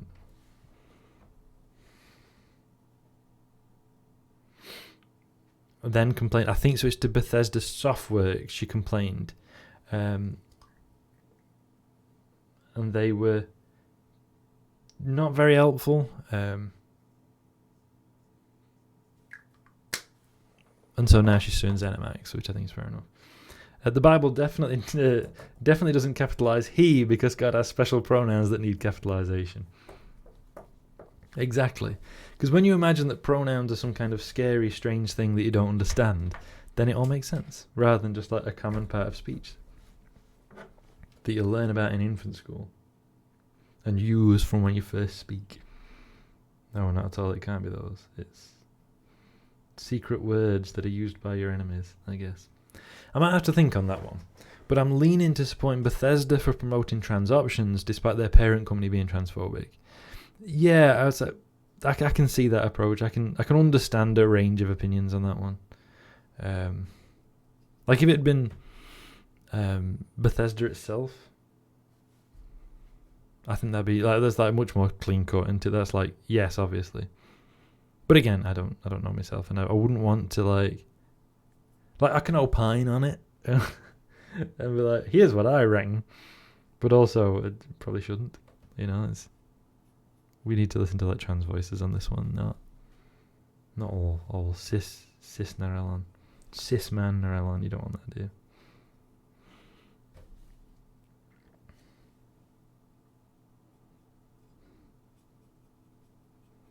I've heard really mixed reviews about Starfield as well. Some people it's absolutely atrocious. I hate it. It's really silly. And then other people it's fantastic. What a return to form for Bethesda. I'm glad they've done a game that's more like the older games they used to do. What a triumph. So I honestly don't know what to think. What I've seen of Starfield does not impress or interest me. Yeah. The people who actively worked on the game showed support for trans rights. I think that's the more relevant part towards buying it. That makes sense, yeah. I know What's It does it as well, doesn't it? Go on, you tell me. Baldur's Gate 3. That allows you to like choose body types and stuff, I think independent of like face types or whatever you like usually get in these games. Like voice types and stuff. Just based on what I've heard from you, I think it's fair to not want to support ZeniMax or any of its subsidiaries. Does this mean you also won't support Microsoft, who owns ZeniMax? But it doesn't sound like ZeniMax or whomever is making it the core of their existence to spread bigotry and promote fascists and fascism.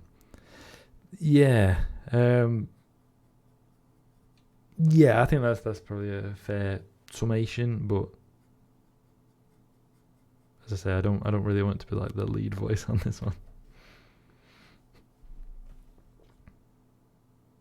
I think it's important to think about and discuss. Yeah, I have complicated feelings on all of this.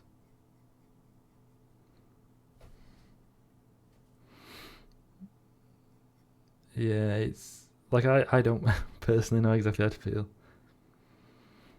To the point that I would, if like with the Wizard game, if it'd been Bethesda that did the discrimination, then yeah, I'd write off the pronoun options as, what do we call it, queer washing. But it was different people in this case. Yeah, that was like my thinking, that it's not like them themselves as such, the people who made the game who did it.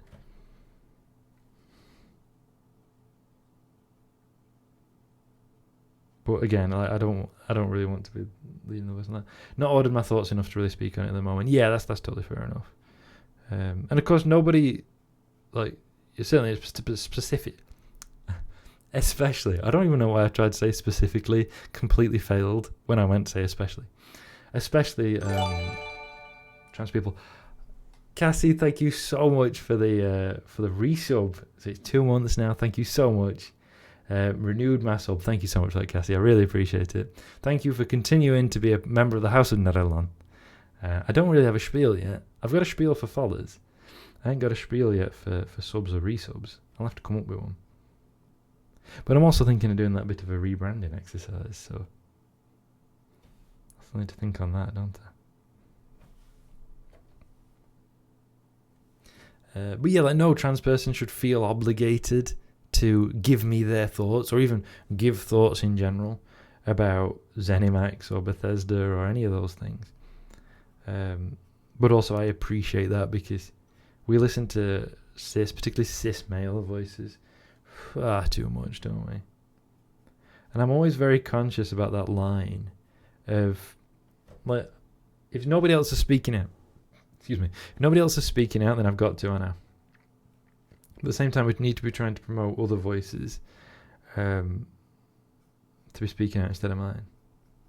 Like, if I don't speak out, I feel like I'm not. Specifically, exactly, Frezzo, that's entirely what I meant. Thank you for supporting my word choice. Like, if I don't say something, I feel like I'm letting down other people. But also, I don't want to be the one who's constantly talking over everybody. That's the thing I'm trying to juggle at the minute. Oh, don't worry. I don't need any obligation to give my thoughts. Well, that's true, Loomis. I do know that about you. I feel like there's some paraphrase of Elrond there. When he says about Sam, indeed we can hardly separate you, even when you are invited to a secret council and he is not. I feel like there's something there about thoughts. Like, we can hardly stop you. Something like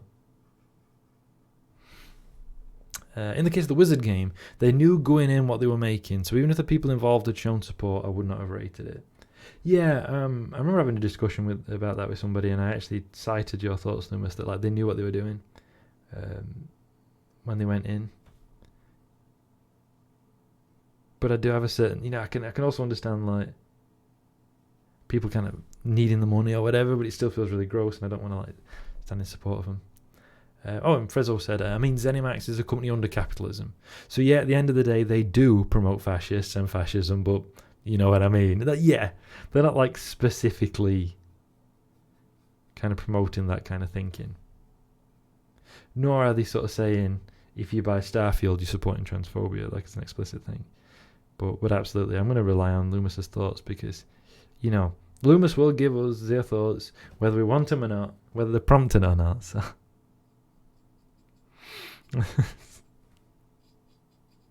That we can rely on.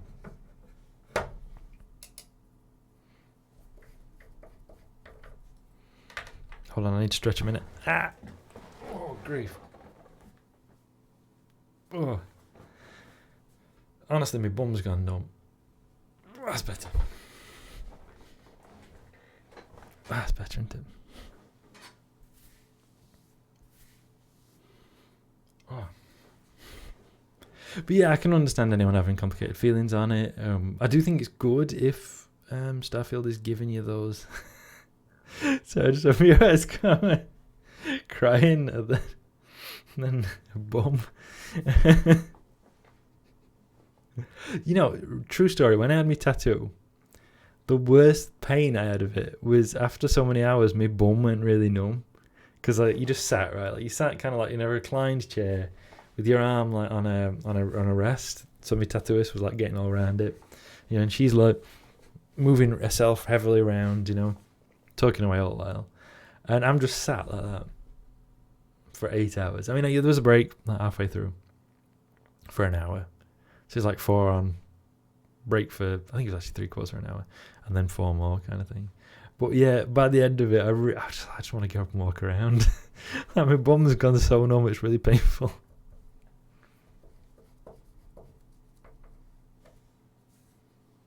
Well, unless it was an extreme case like the Starship Troopers movie. If the wizarding game had involved a trans protagonist doing battle with the evil author KJ Bolin, then maybe we could talk.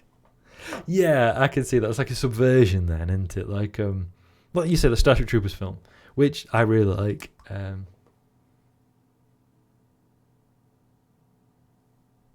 an aside, because I'd been going on about how much I love Starship Troopers, and then in the Kira Chats Discord, and Kira said, well, we'll have to watch it then, because I'd said it was like one of my favourite films.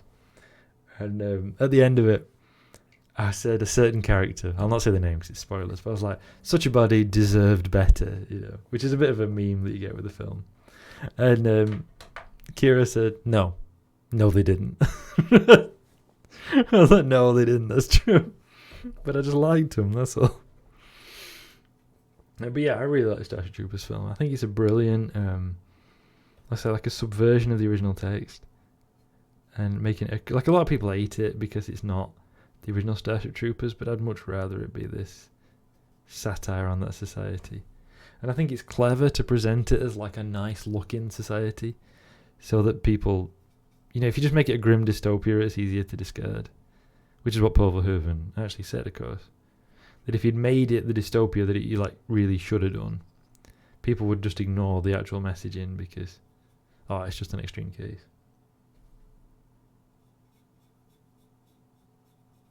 As an aside, I think The Running Man did a really good depiction of fascism as well. Even if it like failed to engage with how you actually deal with it. I think it's just a nice depiction of a well done depiction of a fascist society.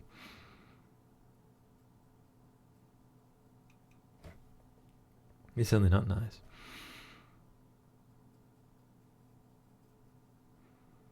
But yeah, I'm definitely a big fan of Starship Troopers. But Having always wants to do a Starship Troopers cosplay, because there's so many like good costumes. Like the costuming in Starship Troopers is really good, and there's like really good outfits and stuff, and like you could really do like a good cosplay relatively easily from Starship Troopers. But then also like, I feel bad about it because like they're fascists, and I don't really want to be cosplaying as fascists. But then would I not do a 40k cosplay? Because I totally would. Are they not also fascists, you know? So then I feel all weird and overthink it. Then like, does that mean it's bad to dress up as Darth Vader? Because I wouldn't have said so. And like, you're not dressing up as like real world fascists, which is another thing. You know how those World War II like recreationist people who dress up as Nazis? I don't like that. That brought up a random memory. I think they bought some Starship Troopers costumes to use in Firefly. They did, yeah. Starship Troopers is one of the last... I say not one of the last. It was one of the... For quite a while, it was one of the few sci-fi films to have like a really big budget. Well, not big budget, but use a lot of money on like props and costumes. Because that was made in, 97? And after Starship Troopers, a lot of them started having a few extras and then like a lot of like compositing or CGI and stuff. And so they bought, but Starship Troopers has a large number of extras, all with props and costumes and all like that. And so because of that, a lot of the props and costumes for Starship Troopers were used and reused for years afterwards by loads of different programs. So yeah, you're absolutely right. But you're right. They used costumes for the Alliance, is it called? In Firefly, I think. And stuff like the guns and equipment used in Starship Troopers got reused a lot in various films and things. In teleseries. I still have to see Starship Troopers. It's really good. It's a satire on fascism, which a lot of people apparently miss. And like militarism. And also that kind of, what would you call it, like military adventurism. You know, that where there's this idea that you should be using the armed forces to like go on raids and capture territory, and this is some kind of exciting thing. And to be honest, the satire is like really, really obvious. It's not subtle, but a lot of people don't seem to like really pick up on it or anything.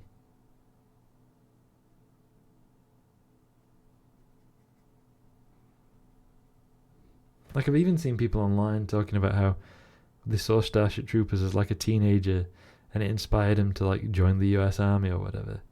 I'm like, how? How do you watch that and be like, yeah, this is a good thing to do? I know a lot of writers who use subtext and they're all cowards. That's very much Starship Troopers.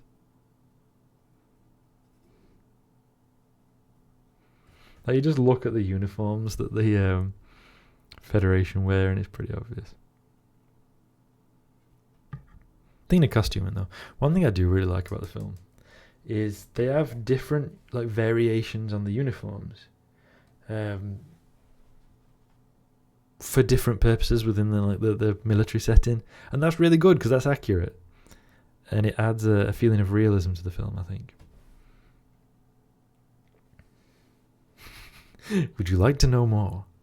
Oh yeah, I know what it is, and I know the clips memes from which I haven't actually seen it yet. Yeah, that's fair enough. I think it's probably impossible to miss like the clips and memes now, right? Like, they're so prevalent, it feels impossible to miss them.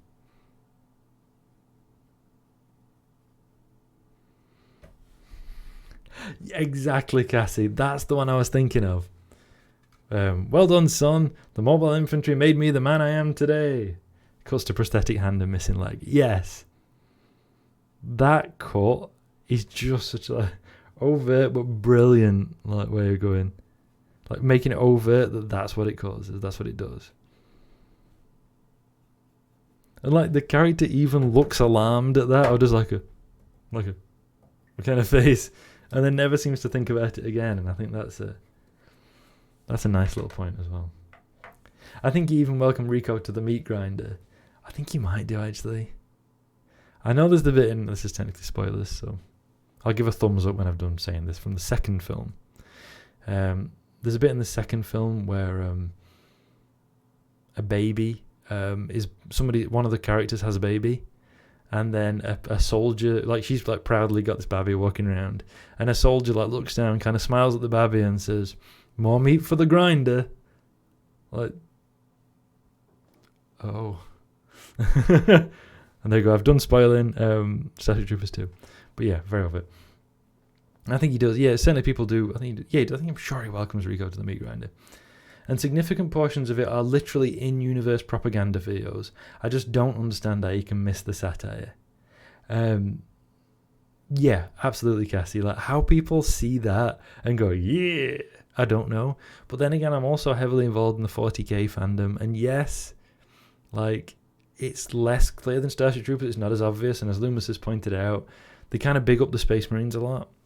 So if you only get it from like memes or like wiki articles, and we can talk about the wikiization of media if you want, again. But But like there's so much, like 1,000 souls are sacrificed to the Emperor every day and all this like overwrought stuff. But people just go, oh yeah, that's a good thing. And they sometimes do it with even more overt Starship Troopers as well. Like, it's brutal and ridiculous, and people go, yeah, this seems legit. Yeah. Knowing Better did a really good video on Starship Troopers, actually. So if you get a chance, only it's like 2 hours, I think, like his videos tend to be. But if you get a chance to look at that, it's a really good exploration of Starship Troopers and its satire. The half a second, says Loomis, when the protagonist looks self-aware, the only time in the film anyone displays such a power.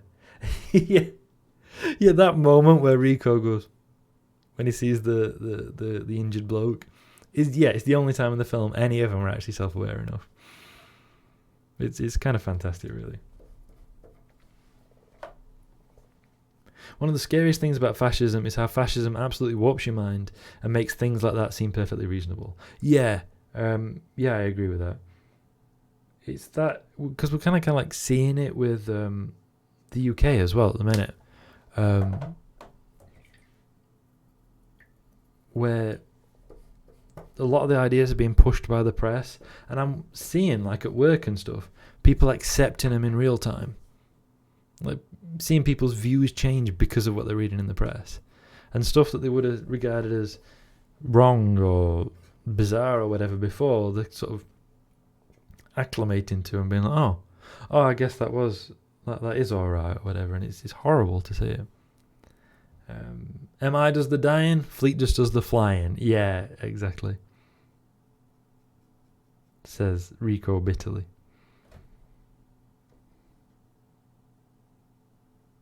I suppose because a lot of people have criticised it because it originally wasn't going to be Starship Troopers, it was going to be like a generic sci-fi film or whatever. But I don't really care about that.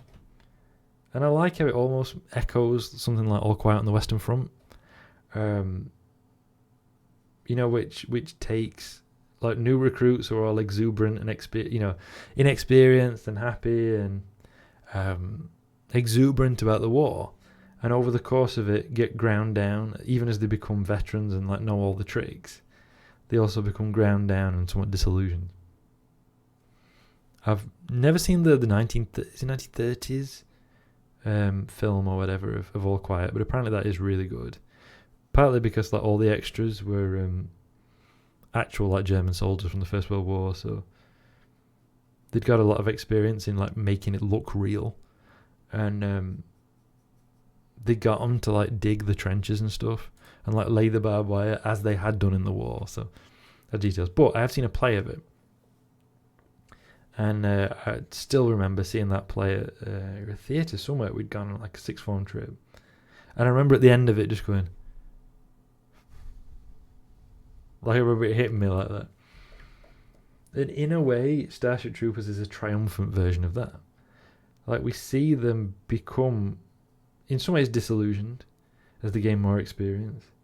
I think the scene where you see the regiment get reinforced and they're all like really young looking, I think that's like a really good, nice little thing.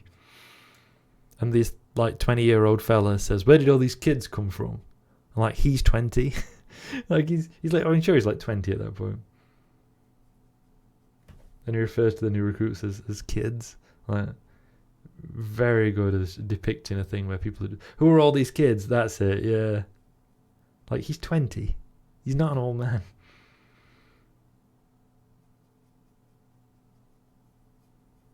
Isn't it a completely unrelated aside, but thinking of that, and we'll get back to Starship Troopers. I really like in Dune 2021 by Denis Villeneuve that the Sardaukar are all like men in look like they're all in like late 30s and 40s, maybe even 50s. I like that as a detail of like these, because it's the thing about be afraid of an old man in a profession where men die young or whatever the phrase is. And they all look all grizzled and tough, and I really like that. I know I read about this years back, but I haven't been able to find the studies and such again that was referenced. But neurodivergent people are sometimes described as having something like a rigid morality or something, presumably because we don't just absorb socialization. And apparently some people think that's a problem. And it's not a problem that we're expected to endure extreme injustices over and over and over again. Yeah, absolutely, Frezzo. We're expected, aren't we, to like adapt to facing all these injustices and experiencing all these horrible things in the world. And just kind of accept it as the norm. And it's like wrong to go, no, actually, I don't agree with this. I don't want this.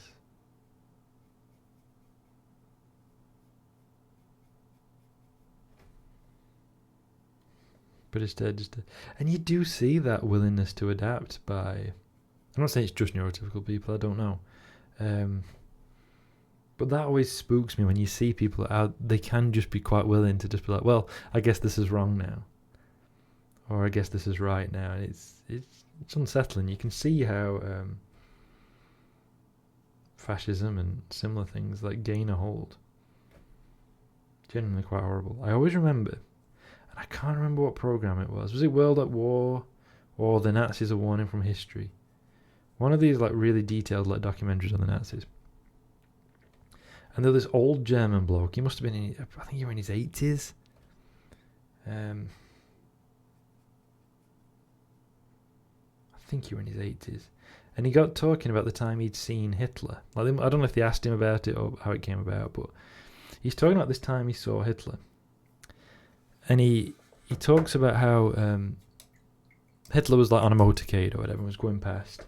And this kid was like in the front row with his mum. And as the motorcade went past, like Hitler was looking at the crowd.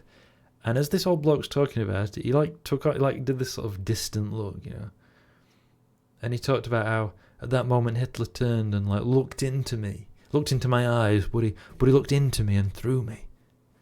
And this bloke's just staring off into space like this and said, we all heard so much about his ugly side, but I saw his beautiful side.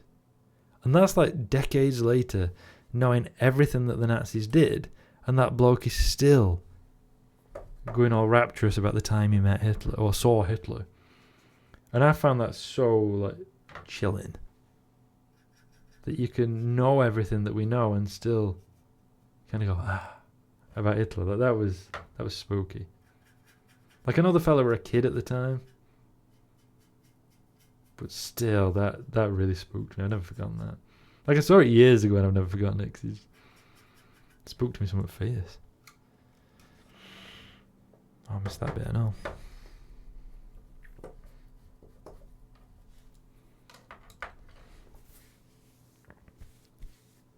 Very unsettling.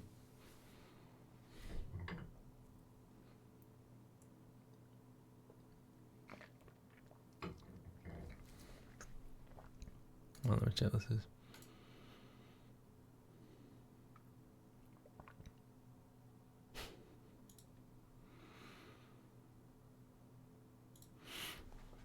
The spooky stuff. So we go for another 10 minutes or so, and then that'll be it for today. Perhaps I think that'll be a good amount of time. What does that ring?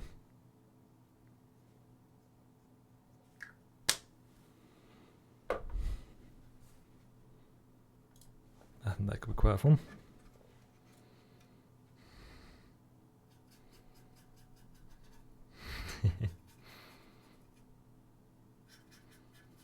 I just like somehow managed to like splash like little droplets of paint all over the bottom of the tank.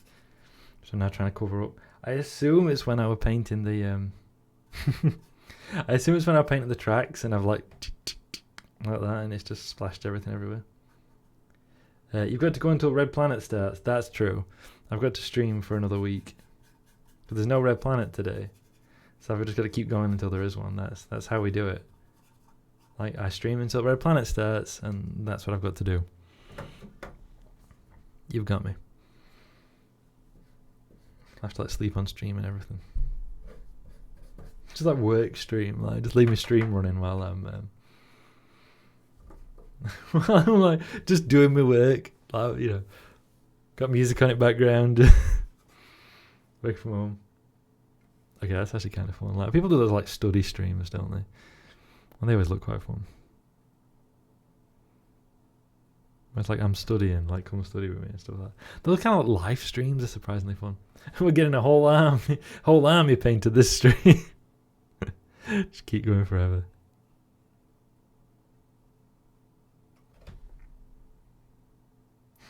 No, sleep till Red Planet. Exactly, just gotta keep going for a week. You can do that right without dying.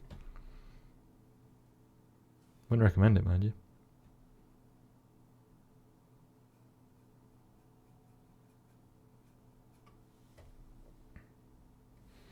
Only one way to find out.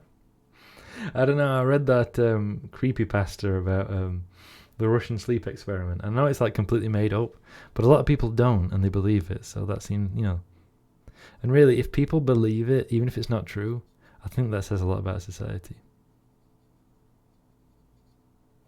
Oh, that thing, yeah.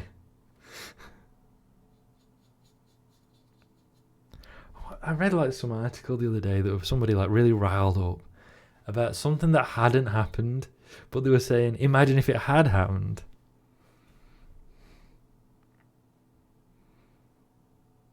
And it just like, it sort of makes me laugh. I mean, it makes me mad, but it makes me laugh as well when people do that. This thing didn't happen, but imagine if it had happened. How bad would that be?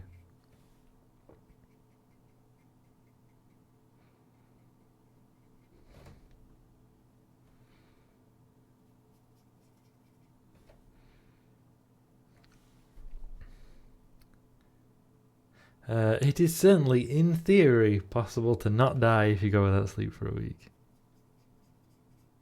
I can't imagine that. Like, going 24 hours without sleep, I can do. But you feel so rough, you feel like you're going to die. It's not worth it. Don't do it. And I've done it, and I don't recommend it. I imagine you'd basically be catatonic after that time if you weren't dead. Yeah, I know. Isn't that the point where you start like having you have like micro sleeps, don't you? Where you just kind of like, and then you back up because your brain just can't function without it. Sleepless nights are a young person's game. Exactly, Virat. Not at my age. That's for people on university parties. Things like that. Yeah, I'm just finding a bunch of stuff on criminal justice and autism now on ResearchGate, but nothing that seems related to what I was talking about before. No. That's a shame, Frezzo. Even aside from the mental effects, it would put a huge strain on your body. Yeah, like going without sleep has a big impact on you, doesn't it? Like it affects like your heart rate and everything, blood pressure and all that sort of stuff.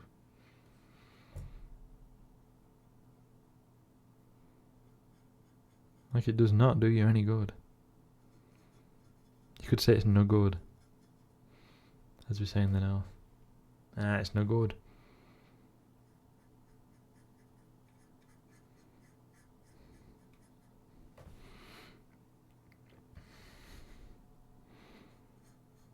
I really love like northern ways of phrasing things, but I love doing it. I love saying stuff like it's no good and all that stuff. Like it's really fun to me.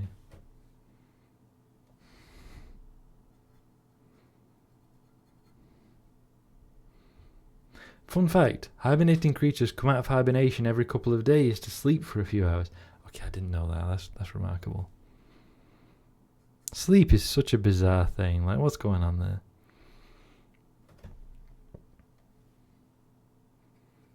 Loomis knows a lot about sleep.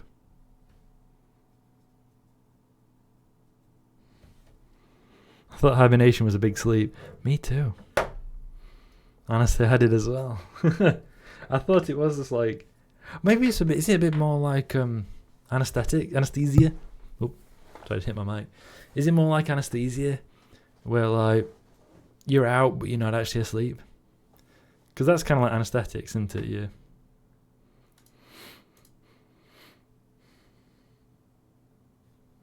You're not actually like when you're under an anesthetic, you're not actually asleep. You're like sort of out. It's remarkable. Yeah, hibernating creatures are not conscious, but they're not asleep. Even in the greatest form of stasis known to complex life, the creature still needs sleep. It's like binge gaming. Absolutely. That must be it. Alright, then let me have a poke round. Let's see what we're gonna do. Because we're coming to the end of the stream now.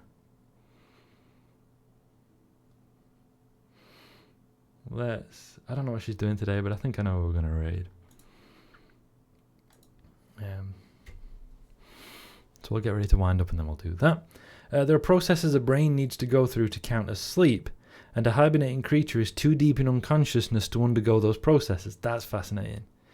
There are processes a brain needs to go through to count as sleep. You're too unconscious to do it. That's fascinating, and that's very interesting. Finding a lot of interesting articles on ADHD that I'm putting aside for later reading, though. Well, that's good then, Frezzo. I'm glad you've found stuff like that to read. But yeah, thank you everybody for today. That's been a really fun stream. And I've had a bit of a silly day with all sorts of stuff going awry and running ragged. So that's actually put me in a really good mood. So thank you for that. I appreciate that. And I really appreciate for the way you've kept me all company today. So, thank you, Frezzo, Loomis, Beerat, and Cassie. We've had some really fun chats. I've been able to indulge in my special interests. It's just genuinely been really enjoyable. So I do appreciate that. Thank you, everybody. Thanks for streaming there. It's been great hanging out. Oh, no problem, Cassie. Thank you. I've really enjoyed that. So, I'll be back on Tuesday at around 2000 BST for Minecraft, which will be with friend of the channel, Loomis of Phelan. Then I should be back a week today at around 1800 BST for more painting. And we're going to be working on the tank, aren't we? Now to have another couple of cracks at the sea spider. All the best, Cassie. Good hunting. Sorry, I caught that. That was very annoying. Good hunting. Thanks for stream. Well, thank you, Frezzo. Potential raid target, the Amber. I don't know what that is. I do though. I'll think about that. I've got somebody in mind who I might raid. Who I've raided before, which could be quite fun. But I don't know what she's doing today. Wonderful Lass is currently playing Minecraft. Let me have a look at them. I have to move my keyboard because I can't get to my. I'll have to move this so I can't get to my keyboard. So it skews the. Let me just adjust everything and be very annoying. Like this, let me just get my keyboard up. I remember reading the Wikipedia page on sleeping animals and loving how vague it is. It appears to be a requirement for all mammals and most other animals. No words on why. Luminous Nova's on. That's what I was leaning towards raiding, actually. She's not got many people in. Let me just check this. Let me have a poke around. I think that's what we're going to do. Yeah, let's go for Luminous Nova, I think. That's, I think, who we're going to raid. I don't know what she's doing today, but Luminous Nova is a very talented artist, DJ, and chiefly flow artist, which is beautiful. I don't know if she's doing that today or not, but we'll see. So that's what we're going to raid. Let's set that going, and then we can say his final goodbyes. Nope, I can't spell. I cannot spiel at the moment. What's wrong with me? Thank you for putting that in chat, by the way. Loomis? We've been created. Okay, so let's everybody join the raid. Loomis, thank you so much for the resub. I really appreciate that. Thank you for remaining in the house of Narelon. Very kind of you, thank you. I do really appreciate it. Yep, join the Discord if you'd like. Check out previous streams and some Let's Plays on our YouTube channel. I know Loomis is going to be uploading some of my old VODs, which is going to be great. But yeah, everybody copy and paste the raid message. Let's go and join Luminous. No, hold on, it's gone wrong. I'm trying to copy and paste it, but it's gone wrong. There we go. I'm going to go over to our ending screen and then we'll raid Luminous Nova. See you next time. Thank you everybody for joining me. It's been a lot of fun. I've really enjoyed that. I hope you've enjoyed that too. But yeah, we're going to raid Luminous Nova. Let's see what she's doing. I hope to see you all soon. Until then, take care and namarie.